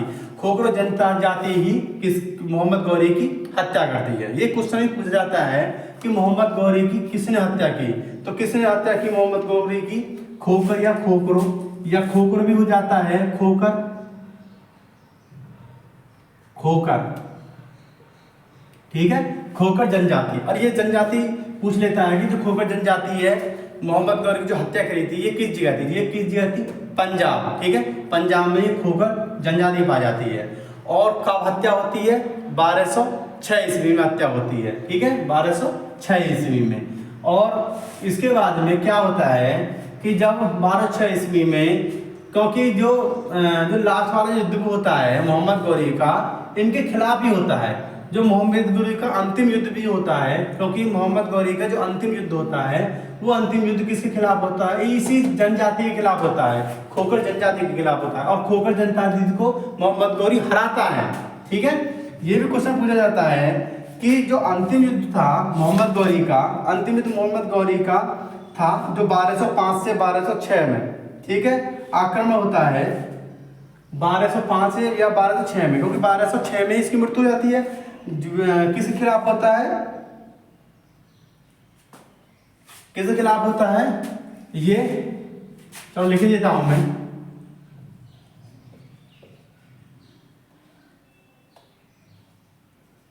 मोहम्मद गौरी का अंतिम युद्ध, क्योंकि ये क्वेश्चन पूछा जाता है।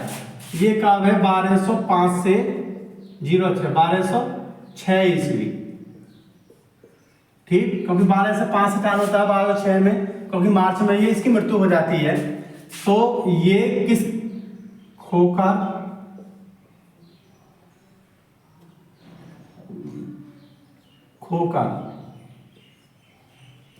जनजाति के विरुद्ध,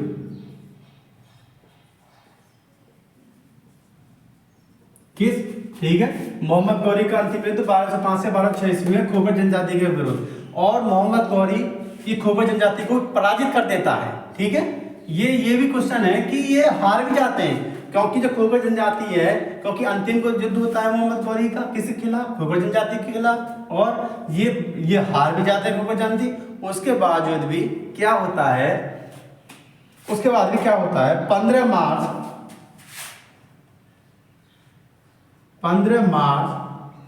1206 ईस्वी में, ठीक है, एक जगह पे निवास करता है। उस जगह का नाम है दमियक। ठीक है, नमाज पढ़ते हुए हत्या, खोखर जनजाति। ठीक है, 15 मार्च 1206 ईस्वी में दमियक में नमाज पढ़ते समय खोखर जनजाति से हत्या कर देती है। किसकी? मोहम्मद गौरी की। ठीक है, ये इसलिए भी बता दिया है क्योंकि यहाँ से भी क्वेश्चन पूछा जाता है खोखर जनजाति कहाँ पर थी? पंजाब में। ठीक है, मोहम्मद गौरी की हत्या किसने की थी? खोखर जनजाति ने। उसके बाद में मोहम्मद गौरी का अंतिम युद्ध होता है किसके खिलाफ? खोखर जनजाति के खिलाफ, जो 1205 से 1206 तक। और मोहम्मद गौरी की हत्या कहाँ पर होती है? 15 मार्च 1206 ईस्वी में दमियक, और ये नमाज पढ़ते समय में इसकी हत्या होती है। ठीक है, नमाज पढ़ते समय में इसकी हत्या होती है। ठीक है, उसके बाद में क्या है, अब मैं इसलिए मैं पॉइंट बता रहा हूँ क्योंकि ये आता है इसमें। अब 1206 में 15 माह 1206 में हत्या हो जाती है, और उसी की बात में बता रहा हूँ कि ये लोग क्या क्या सोचते हैं कि हम ये कुबाचा भी सोचता है कि हम अधिकार करें। ठीक है,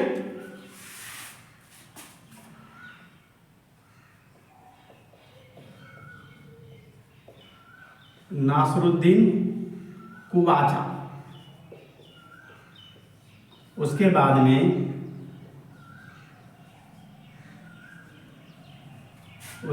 में ये कहाँ का रहता है? सिंध का। उसके बाद में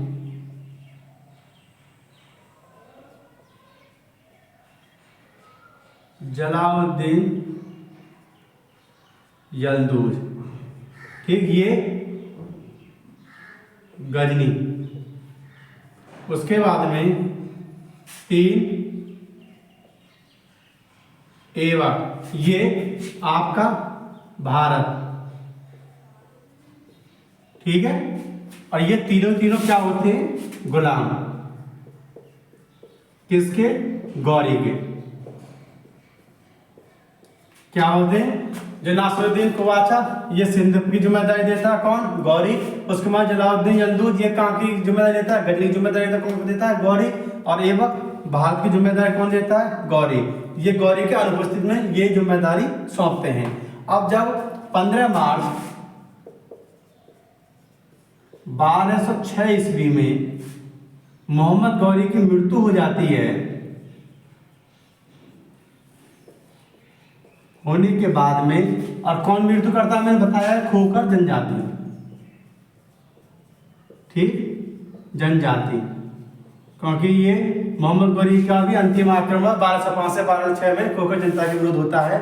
और ये दमियक में जगह बताई, दमियक में निवास पढ़ते हुए इसकी हत्या कर दी, खोखर जनजाति हत्या कर दी, जो पंजाब में ये पाई जाती है। ठीक है, अब ये इसकी मृत्यु होने के बाद में ये उससे पहले, मोहम्मद गौरी से पहले, ठीक है, ये जिम्मेदारी सौंपते हैं। अब ये मृत्यु हो जाती है, तो एक सिंपल सी बात है, मृत्यु होने के बाद में ये लोग क्या सोचते हैं कि हम उत्तराधिकारी। ठीक है, क्योंकि मृत्यु बन यहाँ सुल्तान बन गया, और जो इसका जो शासन था, आपका जो शासन था मोहम्मद गौरी का, गौर राज्य पे, और गौर राज्य पे, गजनी राज्य पे, सिंध पर, पाकिस्तान, अफगानिस्तान, काबुल, ये सब जो क्षेत्र था, और भारत में जो था दिल्ली और अजमेर, ठीक है, ये सब ही विस्तृत क्षेत्र था, जो साम्राज्य था, क्योंकि मोहम्मद गौरी का काफी बड़ा साम्राज्य था। इसमें गौर राज्य भी था, उसमें गजनी राज्य भी था, सिंध भी था, और दिल्ली में वहां में भारत में दिल्ली और अजमेर पर भी इसका विशासन था, और अफगानिस्तान था, पंजाब अफगानिस्तान था, इसका शासन था किसका? मोहम्मद गौरी का, जो साम्राज्य फैला हुआ था। और साम्राज्य काफी था, इसलिए मोहम्मद गौरी का अनुपस्थिति के कारण ही साम्राज्य काफी बड़े होने के बाद में इनको ये जिम्मेदारी सौंपी, सिंध की जिम्मेदारी, गजनी की जिम्मेदारी, भारत के जो क्षेत्र की जिम्मेदारी। ठीक है, सिंध की कुबाचा को, गजनी की यलदूज को, और भारत की एवक को। ठीक है, और जब मृत्यु हो जाती है तो मृत्यु के बाद में उत्तराधिकारी का ये सब लोग दायर करते हैं। तो क्या होता है, और एक बात और कि गौरी भी यही चाहता था, क्योंकि मेरी मृत्यु के बाद में कौन उत्तराधिकारी बने? कुतुबुद्दीन ऐबक, क्योंकि मृत्यु से पहले ही मोहम्मद गौरी ने ऐबक को उपाधि दे दी थी मलिक की। ठीक है, और सिपह लसारी बना दिया था, और ये शाही अस्तबल का भी पद था इस पे, और वली अहद का भी नियुक्त किया था। तो इसलिए यही चाहता था कि मेरा मरने के बाद में उत्तराधिकारी कौन बने? कुतुबुद्दीन ऐबक। अब कुतुबुद्दीन ऐबक, ठीक है, कुतुबुद्दीन ऐबक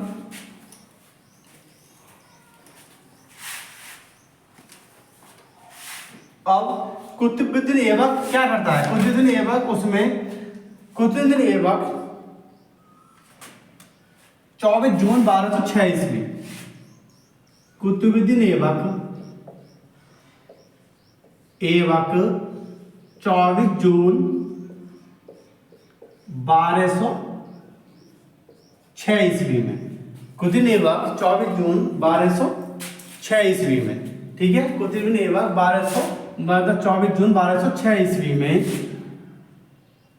6 ईस्वी में, क्योंकि उस टाइम पे क्या होता है कि जब मृत्यु हो जाती है मोहम्मद गौरी की, तो मृत्यु होने के बाद में वहाँ के जो लोग रहते हैं, ठीक है, कहाँ के जो वहाँ के नागरिक कहाँ करते हैं कुतुब ऐबक को, इससे पहले एक थोड़ी सी हेडिंग है,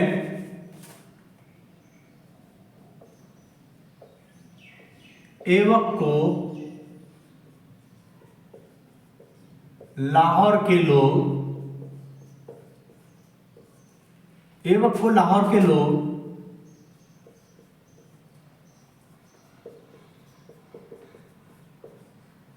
आमंत्रित करते हैं। किसको?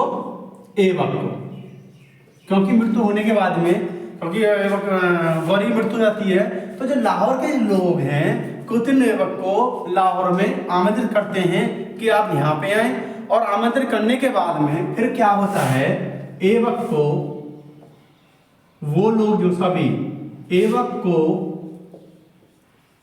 24 जून 1206 ईस्वी में लाहौर, ठीक, कहां पर? लाहौर में राज्याभिषेक, ठीक, क्या करते हैं लाहौर में, क्योंकि ऐबक को लाहौर में के वहां के नागरिक होते हैं वो लाहौर में ऐबक को बुलाते हैं, आमंत्रित करते हैं। और बुलाने के बाद में 24 जून 1206 ईस्वी में लाहौर में कुतुब ऐबक का राज्याभिषेक हो जाता है। कहां पर? लाहौर में। लाहौर में कुतुबुद्दीन का राज्याभिषेक होता है और कुतुब ऐबक लाहौर को राजधानी बनाता है। ऐबक लाहौर को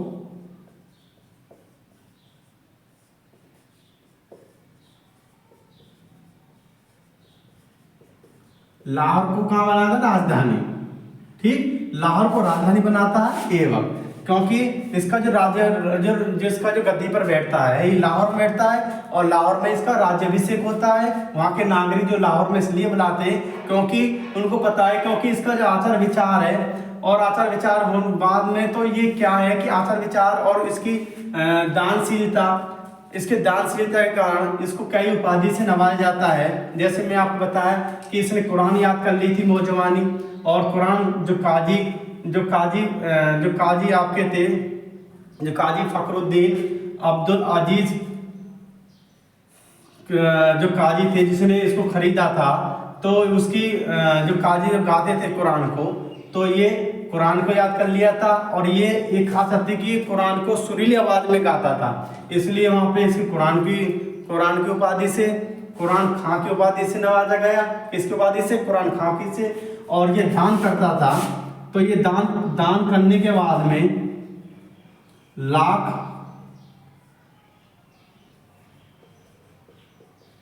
बक्स और पील बक्स,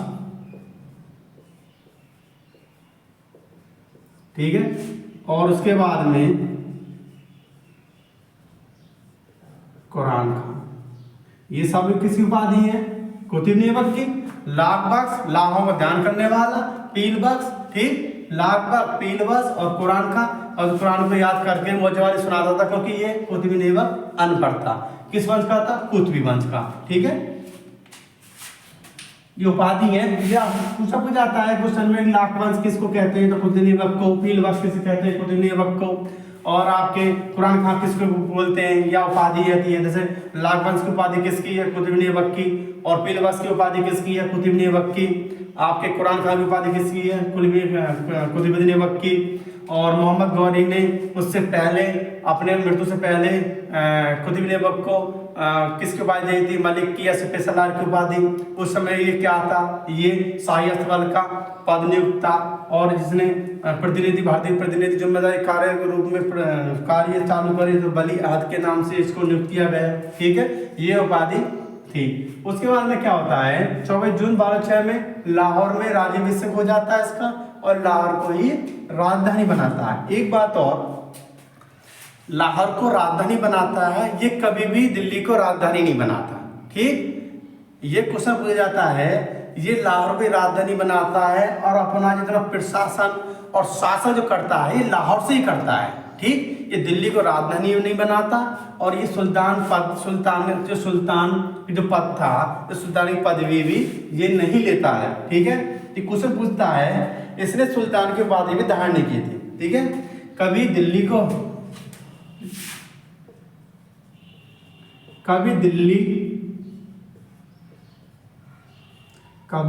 को राजधानी नहीं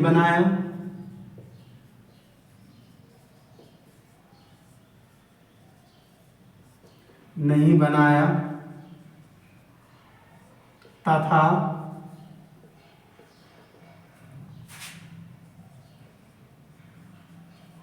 इसने सुल्तान की उपाधि भी धारण नहीं की थी। सुल्तान की उपाधि धारण नहीं की थी। किसने? कुतुबुद्दीन ऐबक ने, क्योंकि लाहौर से ही इसका लाहौर में ही राज्याभिषेक होता है 24 जून 1206 में। लाहौर को ही राजधानी बनाता है, लाहौर से ही ये शासन करता है। ठीक है, लाहौर से ही शासन करता है और उसके बाद में ये कभी भी सुल्तानी उपाधि धारण नहीं की थी इसने, और कभी भी दिल्ली को राजधानी नहीं बनाया। उसके बाद में क्या होता है, जब ये उत्तराधिकारी बन जाता है मोहम्मद गौरी के बाद में, तो ये आपस में विवाद होता है किनके बीच में, जो कौन था, कुवाचा। ठीक, और दूसरा यलदूज।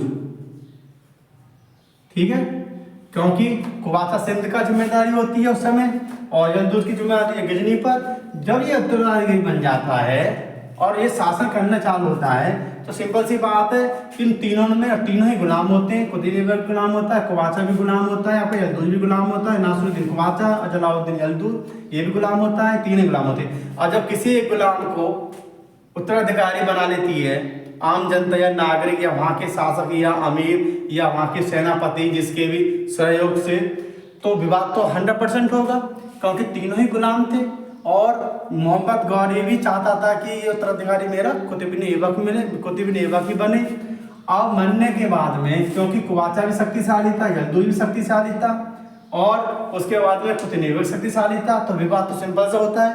तो इस विवाद को निपटाने के लिए कुतुबुद्दीन ऐबक ने वैवाहिक संबंध बनाए। ठीक है, ये क्वेश्चन पूछा जाता है कि जब कुतुबुद्दीन ऐबक का राज्याभिषेक हुआ था लाहौर में 24 जून 1206 में, तो मोहम्मद गौरी मृत्यु के बाद में उत्तराधिकारी जो बना था कुतुबुद्दीन ऐबक, तो उसका जो प्रतिद्वंदी थे, उसका जो विपक्षी थे कुवाचा यलदूज से, उसको निपटाने के लिए उसने किस प्रकार की योजना तैयार की।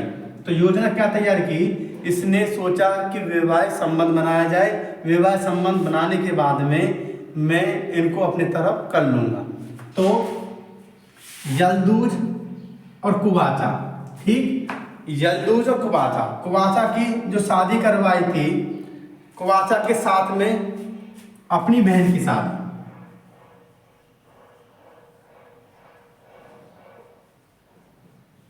शादी ऐबक।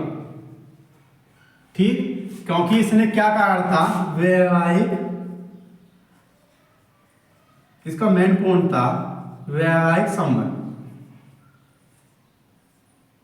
ठीक है, नॉट, क्या मेन पॉइंट था, वैवाहिक संबंध। वैवाहिक संबंध बनेंगे तो ये लोग दोनों ही कुवाचा यलदूज मेरे अधीनता में आ जाएंगे और मेरे साम्राज्य में सहयोग करेंगे। तो इसने क्या सोचा कि कुवाचा के साथ, नासिरुद्दीन कुवाचा के साथ अपनी बहन की शादी कर दी किसने, ऐबक ने, और यलदूज की पुत्री थी उसके शादी कर ली किसने, ऐबक ने। इसकी पुत्री थी, पुत्री के साथ विवाह किसने किया,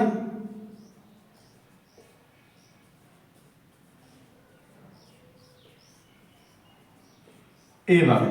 ठीक है, विवाह किसके साथ किया, ऐबक ने।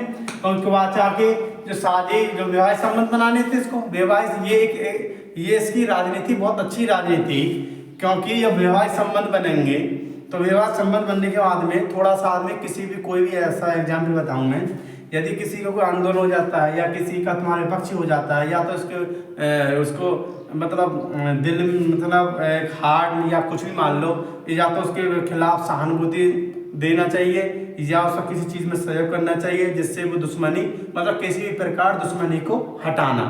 तो इसने अच्छा परिणाम था, इसने सोचा भी अच्छा, जब वैवाहिक संबंध बनेंगे तो ये लोग भी वैवाहिक संबंध के साथ साथ ये लोग भी मेरे तरफ हो जाएंगे। तो इसने नासरुद्दीन कुबाचा से जो इसकी कुतुब बिन ऐबक की बहन थी उसकी शादी करवाई, और जो जलालुद्दीन यल्दूज था उसके साथ में उसकी यल्दूज की पुत्री थी, उस पुत्री के साथ में कुतुब बिन ऐबक ने स्वयं शादी की। और इसका मेन उद्देश्य क्या था? वैवाहिक संबंध बनाना। ठीक है, वैवाहिक संबंध बनाना। अब वैवाहिक संबंध बनाने के बाद में क्या होता है, वैवाहिक संबंध बन जाते हैं तो यल्दूज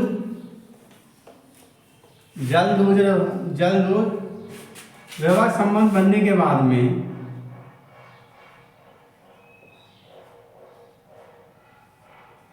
जो यल्दूज था तो यल्दूज ने पंजाब की ओर बढ़ा। किसकी ओर? पंजाब की ओर बढ़ा।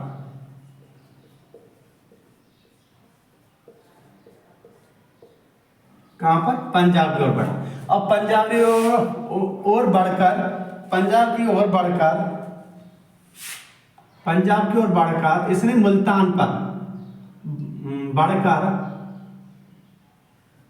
मुल्तान पर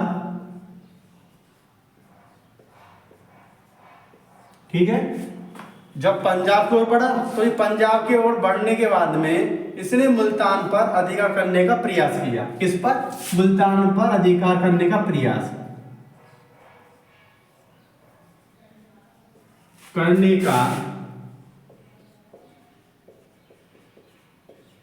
किया।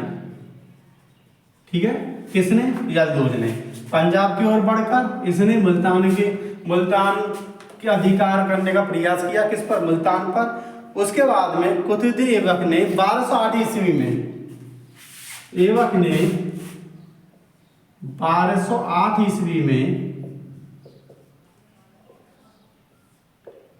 ने यल्दूज को पराजित कर दिया। किसने? यल्दूज को। किसने पराजित कर दिया? 1260 ईस्वी में ऐबक को।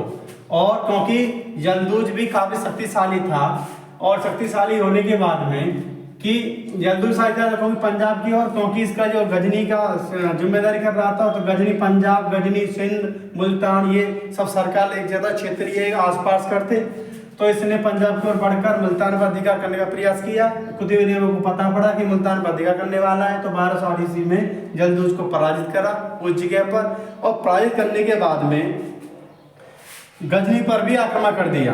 ठीक है,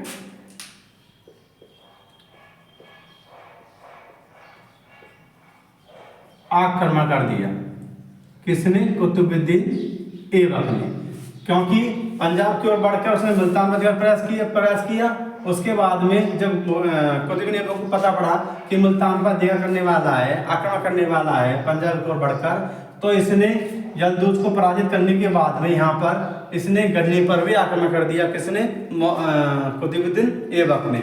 और गजनी पर आक्रमण करने के बाद में उसको गजनी को छोड़ना पड़ा, क्योंकि यहाँ पे क्वेश्चन पूछ रहा है, जब इसने आक्रमण करा गजनी पर, आक्रमण करने के बाद में यल्दूज को पराजित कर दिया, आक्रमण करने के बाद में वहां की जनता थी 40 दिनों के बाद में, 40 दिन, ठीक है, 40 दिनों के बाद किसको? ऐबक को लौटना पड़ा। ऐबक क्या करना पड़ा? 40 दिन के बाद में ऐबक को लौटना पड़ा। ऐबक को लौटना क्यों पड़ा? क्योंकि यल्दूज को इसने हराया 1260 ईस्वी में, पराजित करने के बाद में इसने फिर कुतुब बिन ऐबक ने गजनी पर आक्रमण किया, और गजनी पर आक्रमण करने के बाद में जो गजनी की जो जनता थी उसने वहां पर विद्रोह कर दिया। विद्रोह इतना भयंकर कर दिया कि काफी इसमें काफी इसमें दिक्कत आई किसको? कुतुब बिन ऐबक को। तो कुतुब बिन ऐबक ने ही जो आक्रमण करा था 1208 ईस्वी में, उसके 40 दिन बाद ही गजनी को छोड़ दिया। किसने? कुतुब ऐबक ने, क्योंकि विद्रोह हो गया काफी, और जब विद्रोह होने के बाद में इसने 40 दिन बाद ही गजनी को छोड़ दिया। और गजनी छोड़ने के बाद में कहाँ पर आ गया? लाहौर में। और लाहौर में आने के बाद में 1208 ईस्वी में ही, जो 1208 ईस्वी में ही ये क्वेश्चन पूछ जाता है, 1208 ईस्वी में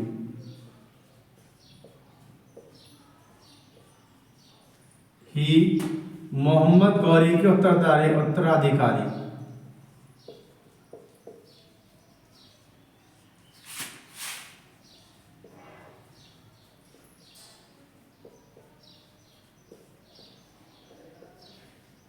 ठीक, क्योंकि मोहम्मद गौरी का उत्तराधिकारी, क्योंकि उस टाइम पे उत्तराधिकारी था, क्योंकि क्या होता है कि ये वो जो क्षेत्र था, क्योंकि इसमें जो सरकार था नीचे वाला, गजनी वाला और सिंध वाला और भारत पे, इसका उत्तराधिकारी कौन बन गया? कुतुब ऐबक। और उसके बाद में 1208 ईस्वी में ही मोहम्मद गौरी का जो उत्तराधिकारी था,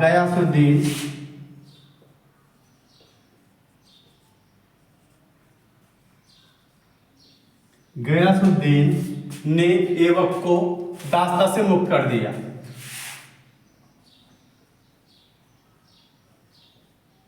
दास्ता से मुक्त।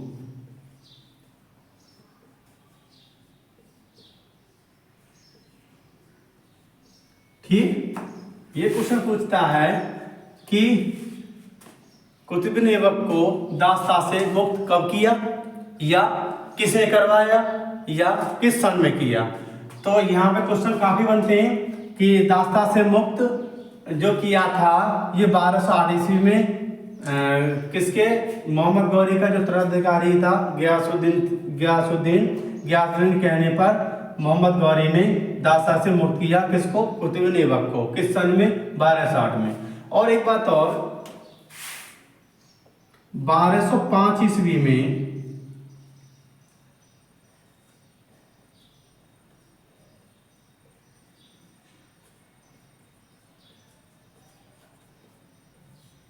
ठीक, दास्ता से मुक्ति।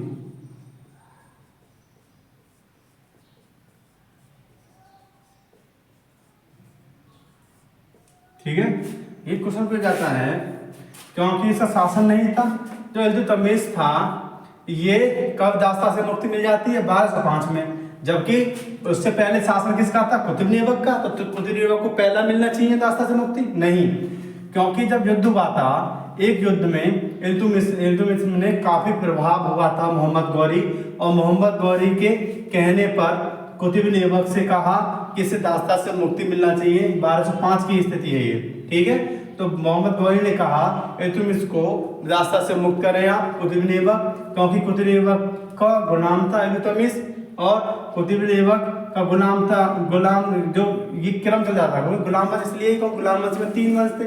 और वैसे तो गुलाम वंश में जो दास थे, ये बलबन दास था, इल्तुतमिश दास था, और कुतुब ऐबक दास था। तो इतिहासकार में अलग अलग अवधारणा है, अलग अलग विचार हैं उनके। तो 1205 में ये क्वेश्चन अक्सर पूछा जाता है यूपीएससी पीजीपीटी में कि इल्तुतमिश को दास्ता से मुक्ति कब मिली थी। कुछ लोग क्या सोचते हैं एग्जामिनर ये सोचता है कि इसमें 1205वीं 1208वीं और इल्तुतमिश का जो कार्यकाल था उसका भी डेट देते हैं। तो डायरेक्ट क्या करते हैं कि इल्तुतमिश का कार्यकाल था उसमें तुरंत उसको ऑप्शन को टिक कर देते हैं, क्योंकि इल्तुतमिश का जो कार्यकाल था 1211 से 1236 ईस्वी तक, तो उसमें 1211 भी देते हैं, 1235 36। तो इल्तुतमिश का कार्यकाल था 1211 ईस्वी से 1236 ईस्वी में। तो इसमें ऑप्शन में दे देगा। तो 1205 में तो बहुत ही स्टूडेंट कम पहुंच पाते हैं, क्योंकि 1208 भी ऑप्शन रहेगा। अब जैसे ये 1208 ऑप्शन डाल दिया, 1205 डाल दिया।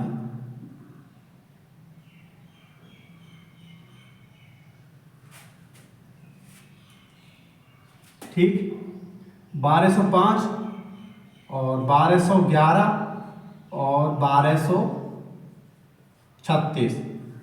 तो ये 1208 में दास्ता से मुक्ति कुतुब ऐबक को मिली, 1205 में दास्ता से मुक्ति इल्तुतमिश को मिल गई। और ये इतुतमिश का कार्यकाल होगा 1211 से 1236 तक। तो ये क्या सोचते हैं स्टूडेंट कि या तो 1211 या 1236 ऑटोमेटिक लगाते हैं, लेकिन उससे पहले ही मतलब कुतुबुद्दीन ऐबक से पहले ही दास्ता से मुक्ति मिल गई थी। किसको? इल्तुतमिश को। और किस कहने पर? मोहम्मद गौरी के कहने पर मोहम्मद गौरी ने कहा कुतुबुद्दीन ऐबक से किसी दास्ता से मुक्त करें ऐबक। तो ऐबक ने तुरंत ही 1205 ईस्वी में दास्ता से मुक्ति दे दी थी। पर 1208 में ईस्वी में कुतुबुद्दीन ऐबक को दास्ता से मुक्ति मिल गई थी। किसी से कहने पर? जो मोहम्मद गौरी का उत्तराधिकारी था गयासुद्दीन। ठीक है, गयासुद्दीन के दास्ता से मुक्त कर दिया था। किसने? गयासुद्दीन। क्योंकि गयासुद्दीन ने ही लेटर एक पत्र जारी करने के बाद में दास्ता से मुक्त किया था। किसको? कुतुबुद्दीन ऐबक को। और ये जो हिस्सा है कुतुबुद्दीन ऐबक का, जो प्रतिनिधि या गुलाम वंश का प्रथम शासक के रूप में, क्योंकि जो उत्तराधिकारी बनता है मोहम्मद गौरी का जो उत्तराधिकारी गयासुद्दीन बनता है। ठीक है, तो गयासुद्दीन बनता है। पर लेकिन इस हिस्सा में आपके सिंध में, दिल्ली में, लाहौर, पंजाब, ये हिस्सा में पहले ही कुतुबुद्दीन ऐबक वहाँ प्रतिनिधि चुना जाता है मोहम्मद गौरी की मृत्यु से पहले ही। और मोहम्मद गौरी चाहता है कि क्षेत्र का जो प्रतिनिधि, जो उत्तराधिकारी बने, वो कौन बने? कुतुबुद्दीन ऐबक बने, जो 1206 से 1210 ईस्वी में। और कुछ 1208 ईस्वी में दास्ता से मुक्ति मिल गई। मुक्ति के बाद में क्या होता है? 1210 में इसकी मृत्यु हो जाती है। 1210 ईस्वी में ऐबक की मृत्यु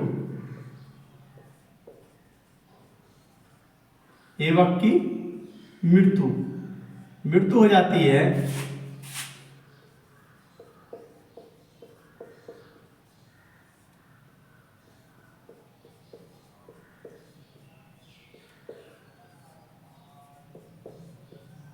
घोड़े से गिरकर। ठीक, क्योंकि 1210 ईस्वी में ऐबक की मृत्यु हो जाती है। चौगान, ठीक है, चौगान या पोलो, चौगान नहीं होगा पोलो होगा, पोलो नहीं होगा चौगान होगा। एक खेल होता है घोड़े पर चढ़कर, वो खेला जाता है। और इसे खेलने के बाद में घोड़े से गिर जाता है कौन? कुतुबुद्दीन ऐबक। और गिरने के बाद में उसकी मृत्यु हो जाती है। तो ये क्वेश्चन पूछा जाता है कि कुतुबुद्दीन ऐबक की कब मृत्यु हुई थी? तो 1210 ईस्वी में हुई थी। कुतुबुद्दीन ऐबक की मृत्यु का कारण क्या था? चौहान या पोलो खेल, चौगान या पोलो, ये खेल होता है। खेल समय घोड़े से गिरकर, और ये खेल होता है घोड़े पर सवार होकर, ये खेल खेला जाता है, चौगान या पोलो। और घोड़े से गिरने के बाद में कुतुबुद्दीन ऐबक की मृत्यु हो जाती है। ठीक है, मृत्यु हो जाती है 1210 ईस्वी में। इसके बाद में ऐबक ने हसन की जो पुस्तक थी, ऐबक के समयकाल में हसन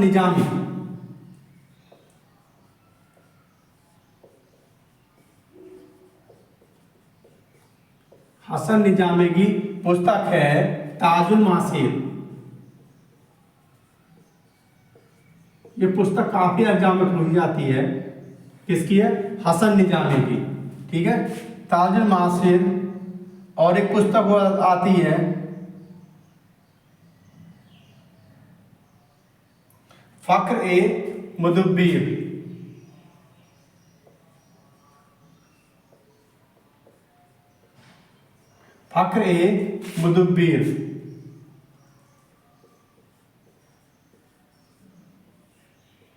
इनकी पुस्तक है आपकी आदाब-उल-हर्ब।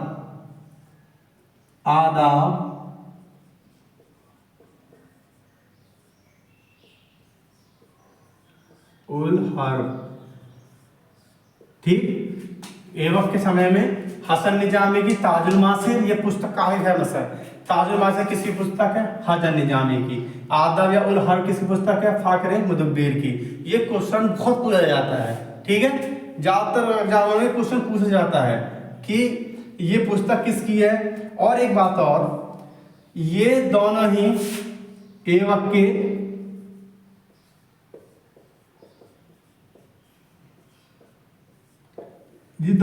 ऐबक के संरक्षण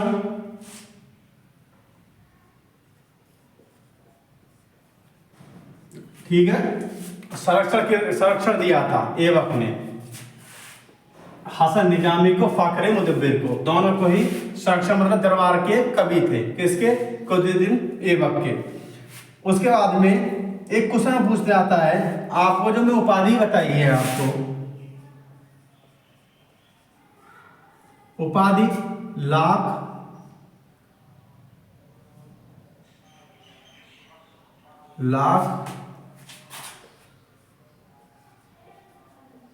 वंश या बक्स, ठीक है, या पील बक्स, या कुरान खां, ठीक है। ये किसकी उपाधि है? लाभ बख्श या पील बख्श या कुरान खां। कुरान मौजवानी याद थी इसको, अनपढ़ता को दुनिया, उसके बाद इसको कुरान खां बोल गया, और दानशील के बाद में लाखों का दान करता था, इसके लाख बख्श बोल गया, और पील बख्श, ठीक है। तो पील बख्श किस लिए? दानशीलता के कारण ये इनको उपाधि दी गई थी। कुरान खां, पील बख्श और लाख बख्श। क्या कारण क्या था कि दानशील उदार होने के कारण से मिनाज सिराज ने एक उपाधि और है,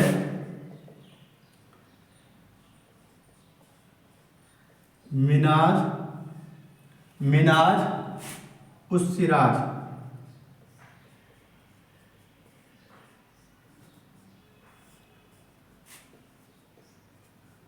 दानशील, ठीक है। मिनाज उस सिराज ने दानशील उदार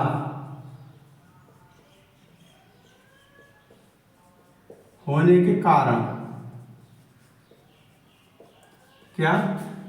मिनाज सिराज ने दानशील उदार होने के कारण इसको एक उपाधि दी थी, हातिम दुत्य। किसकी उपाधि दी थी? दुत्य हातिम या हातिम दुत्य,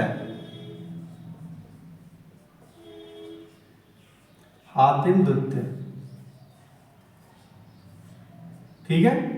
ये उपाधि से नवाज उपाधि दी थी किसने? ये क्वेश्चन पूछा जाता है। अब देखो छोटा मोटा जीडी के क्वेश्चन है, कुरान खां किसे कहा जाता है? कुतुबुद्दीन ऐबक को। ये जीडी में, डी ग्रुप में, छोटे मोटे एग्जामों में आते रहते हैं। और उसके बाद पील बख्श किसे कहा जाता है? कुतुबुद्दीन ऐबक को। लाख बख्श किसे कहा जाता है?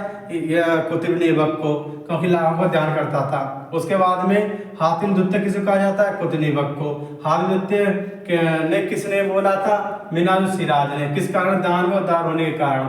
और उसके बाद में हसन निजामी ने पुस्तक लिखी थी ताजुल मासिर ऐबक के कार्यकाल में। और फखरे मुदब्बिर आदाब हर्ब लिखी थी, पुस्तक लिखी थी ऐबक के कार्यकाल में, जब ऐबक के संरक्षण दिया था। ऐबक ने दोनों को संरक्षण दिया था, हसन निजामी और फखरे मुदब्बिर को। ये छोटे मोटे क्वेश्चन भी आते हैं।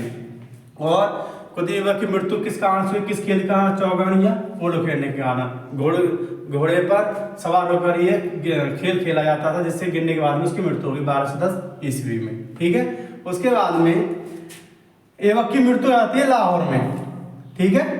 और लाहौर में मृत्यु होने के बाद में ऐबक की जो मृत्यु हो जाती है कहां पर? लाहौर में। लाहौर में होने के बाद में उसका एक पुत्र होता है आरमशाह। किसका? ऐबक का पुत्र, ऐबक का पुत्र आरमशाह, ठीक। ऐबक का पुत्र होता है आरमशाह, ठीक है। जब इसका जो पुत्र था क्योंकि अमीरों ने उसको क्या होता है कि जब उसकी मृत्यु हो जाती है 1210 ईस्वी में ऐबक की, तो उसका जो संरक्षण और जो वहाँ के अमीर लोग हैं वो क्या करते हैं? वो तुरंत ही आरमशाह को उत्तराधिकारी बना देते हैं। इसको आरमशाह को उत्तराधिकारी बना देते हैं। और ये आरमशाह को भी लाहौर में एक सभा में अमित कर वहाँ के बना देते हैं। पर दिल्ली का सिपह सलार है, ठीक है, लाहौर में, जैसे कुतुबुद्दीन ऐबक को आमंत्रित करते हैं लाहौर में, ऐसे आरमशाह को आमंत्रित करते हैं लाहौर में वहां की अमीर, और इसको वहां का उत्तराधिकारी बना देते हैं। लेकिन एक दिल्ली का सिपह सलार होता है, दिल्ली का सिपह सलार क्या नाम है उसका? इस दिल्ली का सुपह सलार होता है, उसका नाम है आमिर अली इस्माइल। आमिर अली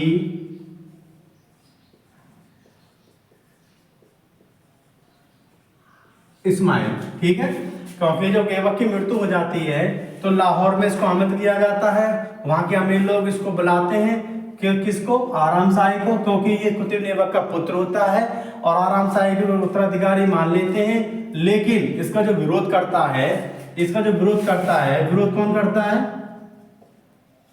विरोध करता है तो दिल्ली का सुपह सलार है आमिर अली इस्माइल। आमिर अली इस्माइल इसका विरोध करता है और विरोध करने के बाद में जो वहां के अमीर लोग हैं, दिल्ली के अमीर के परामर्शों से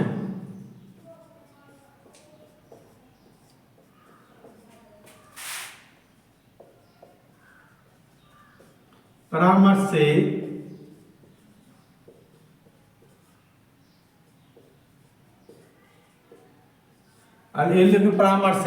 इल्तुतमिश को बदायूं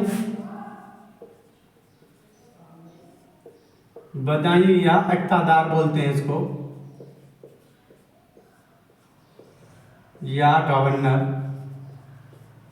क्योंकि जो इल्तुतमिश रहता है वो बदायूं का इक्तादार या गवर्नर रहता है। कहाँ का? बदायूं। ये भी क्वेश्चन हो जाता है कि इल्तुतमिश गुलाम अजगर जो शासन से पहले कहाँ का गवर्नर इक्तादार था, तो कहाँ पर था? काफी फेमस है क्वेश्चन है ये या इक्तादार या गवर्नर तो कहाँ का था? ये बदायूं का था। ठीक है, क्योंकि शासन काल से पहले जो 1211 ईस्वी से 1236 ईस्वी में इसका शासन काल होता है, गुलाम वंश में शासन करता है, तो उससे पहले ये इक्तादार था या गवर्नर था। कहाँ का? बदायूं का। और ऐबक की मृत्यु के बाद में उसका लड़का आराम शाह लाहौर में आमिर लोग आमंत्रित कर देते हैं और उत्तराधिकारी मान लेते हैं। लेकिन इसका जो विरोध करता है दिल्ली का सुपह सलार होता है आमिर अली इस्माइल, और आमिर अली इस्माइल व अमीरों के परामर्श के साथ इल्तुतमिश बदायूं इक्तादार आमिर इल्तुतमिश को घोषित कर देते हैं उत्तराधिकारी। ठीक है, बदायूं का।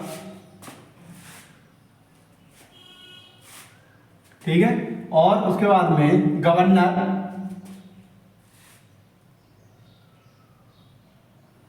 ठीक है। अब क्या होता है कि जो दिल्ली का सिपह सलार होता है पहले ही कुतुब ऐबक के सामने ही, क्योंकि कुतुब ऐबक ही सिपह सलार बनाता है आमिर अली इस्माइल को, तो ये विरोध करता है कि ये योग्य नहीं है या ये ठीक नहीं है, क्योंकि जिस प्रकार ऐबक भी लाहौर के लोग आमंत्रित करते हैं और लाहौर के लोग ही उसको राज्याभिषेक करवाते हैं, तो ऐसे इसी प्रकार फिर लाहौर के लोग फिर आमंत्रित करते हैं आराम शाही को, आराम शाही को ही वहाँ का उत्तराधिकारी बना देते हैं जैसे ऐबक को बनाते हैं। इसका विरोध करता है, जो विरोध करता है आमिर अली इस्माइल जो दिल्ली का सुपह सलार था, और कुछ अमीर लोग, और अमीर लोग से परामर्श से ही इल्तुतमिश को, ठीक है, इल्तुतमिश को, और इल्तुतमिश का बदायूं या इक्तादार कहाँ का था? इक्तादार या गवर्नर कहाँ का था? इल्तुतमिश बदायूं का। तो ये बदायूं का था। उसके बाद में 1211 ईस्वी में आराम शाह की हत्या कर देता है। कौन? इसका पूरा नाम है शमसुद्दीन इल्तुतमिश। कौन कर देता है? इल्तुतमिश।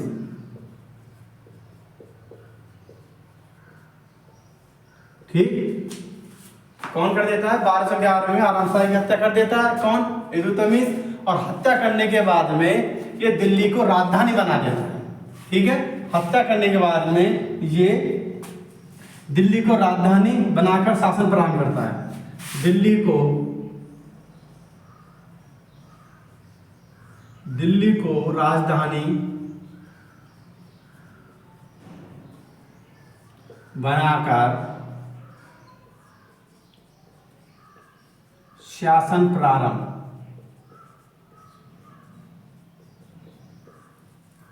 ठीक है, कहाँ का? शासन प्रारंभ, क्योंकि 1211 में आराम शाह की हत्या कर देता है। आराम शाह हत्या करने के बाद में दिल्ली को राजधानी बनाकर वहां पर शासन प्रारंभ कर देता है, और गुलाम वंश का जो प्रथम शासक रहता है वो आपका कुतुब ऐबक में रहता है, जो 1206 से 1210 तक रहता है। उसके बाद में उसका कुछ कार्यकाल में कुछ उसका लड़का रहता है कुछ दिनों के, जो आपके आराम शाह, जो आराम शाह रहता है वो आराम शाह रहता है वो 1210 से 1211 तक। अब क्या है, आराम शाह 1210 से 1211, क्योंकि 1210 में कुतुब ऐबक की मृत्यु हो जाती है, तो ये दूसरा शासक था। और इसे हत्या करने के बाद में इल्तुतमिश जो गद्दी पर बैठता है शमसुद्दीन इल्तुतमिश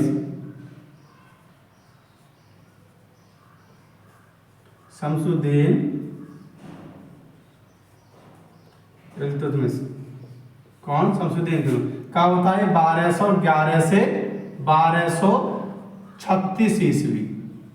ठीक है, शासनकाल कितना है इसका, क्योंकि जो पहले प्रथम कौन था, ऐबक था, जो 1206 से 1210 ऐबक गुलाम वंश का प्रथम शासक। दूसरा शासक आराम शाह जो कुतुब ऐबक का लड़का था, पुत्र था, वो 1210 से 1211 तक, और इसकी हत्या कर देता है कौन, इल्तुतमिश हत्या कर देता है। उसके बाद में तीसरा शासक कौन बनता है, शमसुद्दीन इल्तुतमिश गद्दी पर बैठता है दिल्ली पे, और जो 1211 से 1236 तक, और ये प्रथम शासक होता है।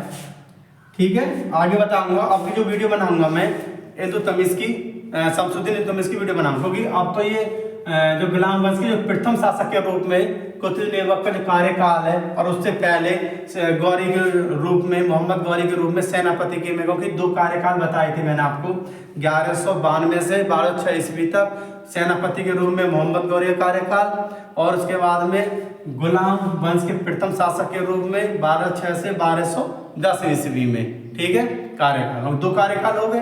तो मैंने इसे थोड़ा सा पहले भी बताया है, और उसके बाद में कुतुब ऐबक के बाद में भी बताया है। एक बात और, इसका जो निर्माण, इसने जो निर्माण करवाए थे कुतुब ऐबक ने, क्योंकि ये हत्या कर देता किसके, आराम शाह के 1211 में, और निर्माण कुतुब ऐबक के निर्माण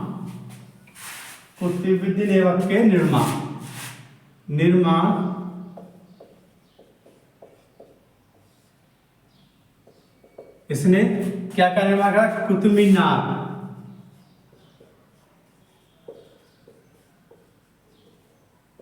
ठीक। उसके बाद में कुम्मत उल इस्लाम मस्जिद,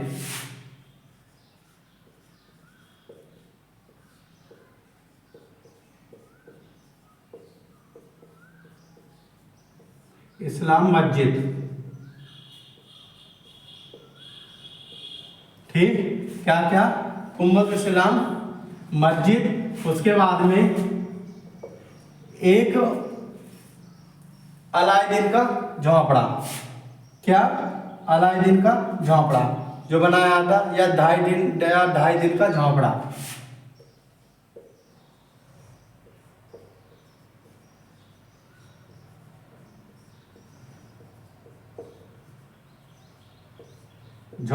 ठीक है, ये कहां पर, अजमेर में, और ये दोनों कहां पर है, दिल्ली में। ये कुम्मत इस्लाम मस्जिद दिल्ली के कुतुब मीनार के पास में ही है। और कुछ विद्वानों ने कुतुब मीनार को जो बनाने का जो पहले जो बनाया था, ये एक संत थे जिसका नाम, जिन संत का नाम था संत ख्वाजा कुतुबुद्दीन बख्तियार काकी, मुस्लिम संत थे।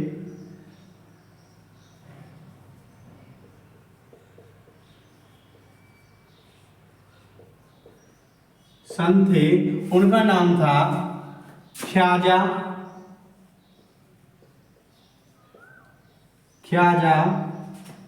कुतुबुद्दीन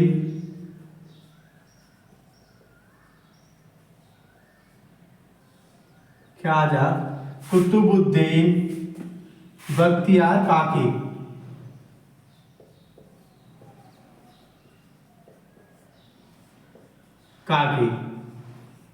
ठीक है, इनके लोग उपलक्ष्य में कुतुब मीनार का निर्माण हुआ था। किसके ऊपर, ये मुस्लिम संत थे ख्वाजा कुतुबुद्दीन बख्तियार कहा कि इनके नाम से ही कुतुब मीनार निर्माण हुआ था। और ये किसने कहा था? कुतुब ऐबक ने। निर्माण तो आगे भी चलता है क्योंकि इसका जो कार्यकाल है और इसका जो निर्माण है, निर्माण तो चालू हो जाता है और कंप्लीट होता है आगे चलकर। इल्तुतमिश भी काम करवाता है और भी इसमें शासन आगे आगे काम करवाते हैं, पर जो नींव और जो मीनार धरी थी वो किसने दी? कुतुबुद्दीन ऐबक ने। ठीक है, किस संत के ऊपर इसका नाम धरा? ख्वाजा कुतुबुद्दीन बख्तियार काकी, एक मुस्लिम संत थे, उसके नाम पे कुतुबुद्दीन मीनार धरा गया। और कुम्मत इस्लाम ये कुतुब मीनार के पास ही है, ये भी दिल्ली में मस्जिद है। उसके बाद में 2.5 दिन का झोंपड़ा ये अजमेर में है। और कुछ विद्वान बताते हैं कि कुतुब मीनार का जो निर्माण किया था तो उस निर्माण के बाद में एक बराए मीर की, क्योंकि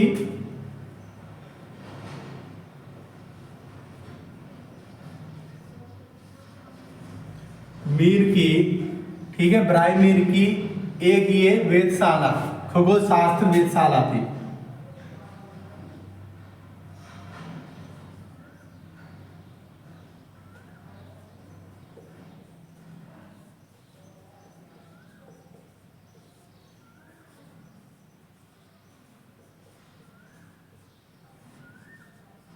ठीक है, कुतुब मीनार को बताते हैं कभी कुतुब मीनार का निर्माण करवाया था। काफी महलों को तोड़कर इसका निर्माण करा गया था। कुतुब ऐबक ने काफी महल तोड़े गए थे क्योंकि कुतुब मीनार ये मीनार थी, ये बराए मीर की एक खगोल शास्त्र वेधशाला थी। ठीक है, यहाँ पे कुतुब मीनार बनी है क्योंकि इस कुतुब मीनार की खगोल शास्त्र वेधशाला की जगह ही कुतुब मीनार का निर्माण हुआ था और बराए मीर की खगोल शास्त्र की जगह ही निर्माण हुआ था। जिस प्रकार 2.5 दिन का झोंपड़ा जो अजमेर जो यहाँ पे बना हुआ है अजमेर में, तो वहां पर एक विग्रह विसल देव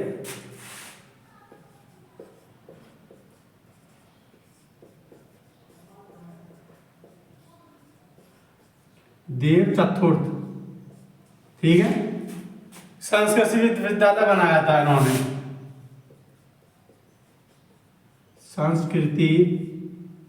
संस्कृति महाविद्यालय,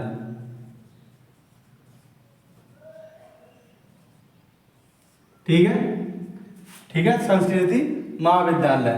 क्योंकि जो बनाया गया था ये विग्रह विसल चतुर्थ के द्वारा अजमेर में संस्कृत विद्यालय बनाया गया था, जहाँ निर्माण कराया था। कहाँ पे? किसका? 2.5 दिन का झोंपड़ा। 2.5 दिन का झोंपड़ा अजमेर बनाया था। इससे पहले विग्रह विसल देव एक राजा थे चतुर्थी, उसने संस्कृत विद्यालय को जुटवा के मतलब संस्कृत विद्यालय बनवाया था इसी जगह संस्कृत विद्यालय जुटवाने के बाद में कुतुब ऐबक ने किसका निर्माण करवाया था? 2.5 दिन का झोंपड़ा। जिस प्रकार कुतुब मीनार का निर्माण कुतुब ऐबक ने, आगे कुछ विद्वान बताते हैं, इतिहासकार बताते हैं कि बराए मीर की खगोल शास्त्र वेधशाला थी कुतुब मीनार की जगह। और ये कुतुब मीनार जो निर्माण करवाया था काफी महलों को, जो पहले उससे महल थे उन्हें तोड़ने के बाद में इसका निर्माण किया गया था। और ये किसके नाम से कुतुब ऐबक ने इसका निर्माण करवाया था? जो मुस्लिम संत थे ख्वाजा कुतुबुद्दीन बख्तियार काकी के नाम से कुतुब मीनार नाम रखा गया। किसने बनवाया था? ये कुतुबुद्दीन ऐबक ने। तो ये निर्माण है।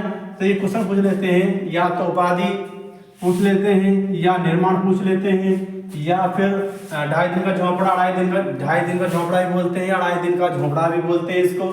इससे पहले क्या था? विग्रह विसल देव चतुर्थी राजा थे, वहां पर इस संस्कृति महाविद्यालय बनवाया था। उसे तोड़ने के बाद में 2.5 दिन का झोंपड़ा या 2.5 दिन का झोंपड़ा अजमेर में कुतुबुद्दीन ऐबक ने निर्माण करवाया था। ठीक है, और कुम्मत इस्लाम का काफी मस्जिद है, ये कुतुब मीनार के पास में मस्जिद है जो कुतुब ऐबक ने बनाई थी। ठीक है, और अब मैं जो वीडियो बनाऊंगा वो शमसुद्दीन इल्तुतमिश, ठीक है, क्योंकि जो वीडियो जो बनाई है ये कुतुब ऐबक का पूरे अभियान हो गया इसमें और उसका शासन हो गया पूरा। उसके बाद आराम शाह ने 1 साल तक शासन किया, उसकी हत्या कर दी इल्तुतमिश ने। अब उससे ज़्यादा आराम शाह का इतना उल्लेख नहीं है, तो आराम शाह का बस यही है कि लाहौर में तुर्कदारी बना दिया वहाँ के अमीरों ने। उसके बाद में दिल्ली में जो विरोधी, दिल्ली में एक सिपहसालार था अमीर अली इस्माइल ने विरोध किया और वहाँ के अमीरों से, दिल्ली में जो अमीर थे वहाँ के परामर्श से इल्तुतमिश को उत्तराधिकारी बना दिया। ठीक है, और इल्तुतमिश कहाँ का अक्तादार या गवर्नर था? वो कहाँ का था इल्तुतमिश? ये आपका बदायूं का था। 1211 ईस्वी में इल्तुतमिश ने आरम शाह की हत्या करने के बाद में दिल्ली की राजधानी, क्योंकि दिल्ली की प्रथम राजधानी जो गुलाम वंश में पहले कहाँ से चल रहा था शासन, लाहौर चल रहा था। अब इल्तुतमिश ने प्रथम बार, पहली बार कहाँ राजधानी बनाई है, दिल्ली राजधानी, ठीक है। उससे पहले दिल्ली राजधानी नहीं थी। तो ये पहला गुलाम वंश का शासक है इल्तुतमिश, शमसुद्दीन इल्तुतमिश, जो दिल्ली को राजधानी बनाता है, प्रथम शासक, ठीक है। उससे पहले गजनी से और आपका गौर राज्य से, गणी राज्य से, सिद्धिना से ये दिल्ली किसी ने भी राजधानी नहीं बनाई थी। तो दिल्ली राजधानी बनाकर किसी ने भी शासन नहीं किया था, ये प्रथम शासक था, ठीक है। तो KPS एकेडमी हिस्ट्री चैनल को सब्सक्राइब करें, लाइक करें, बेल आइकन को प्रेस करें, कमेंट करें और आप मेरी अच्छी वीडियो लगे आकर को शेयर करें, ठीक है। और जो कमी हो उसको बताएं आप कमेंट कर। धन्यवाद।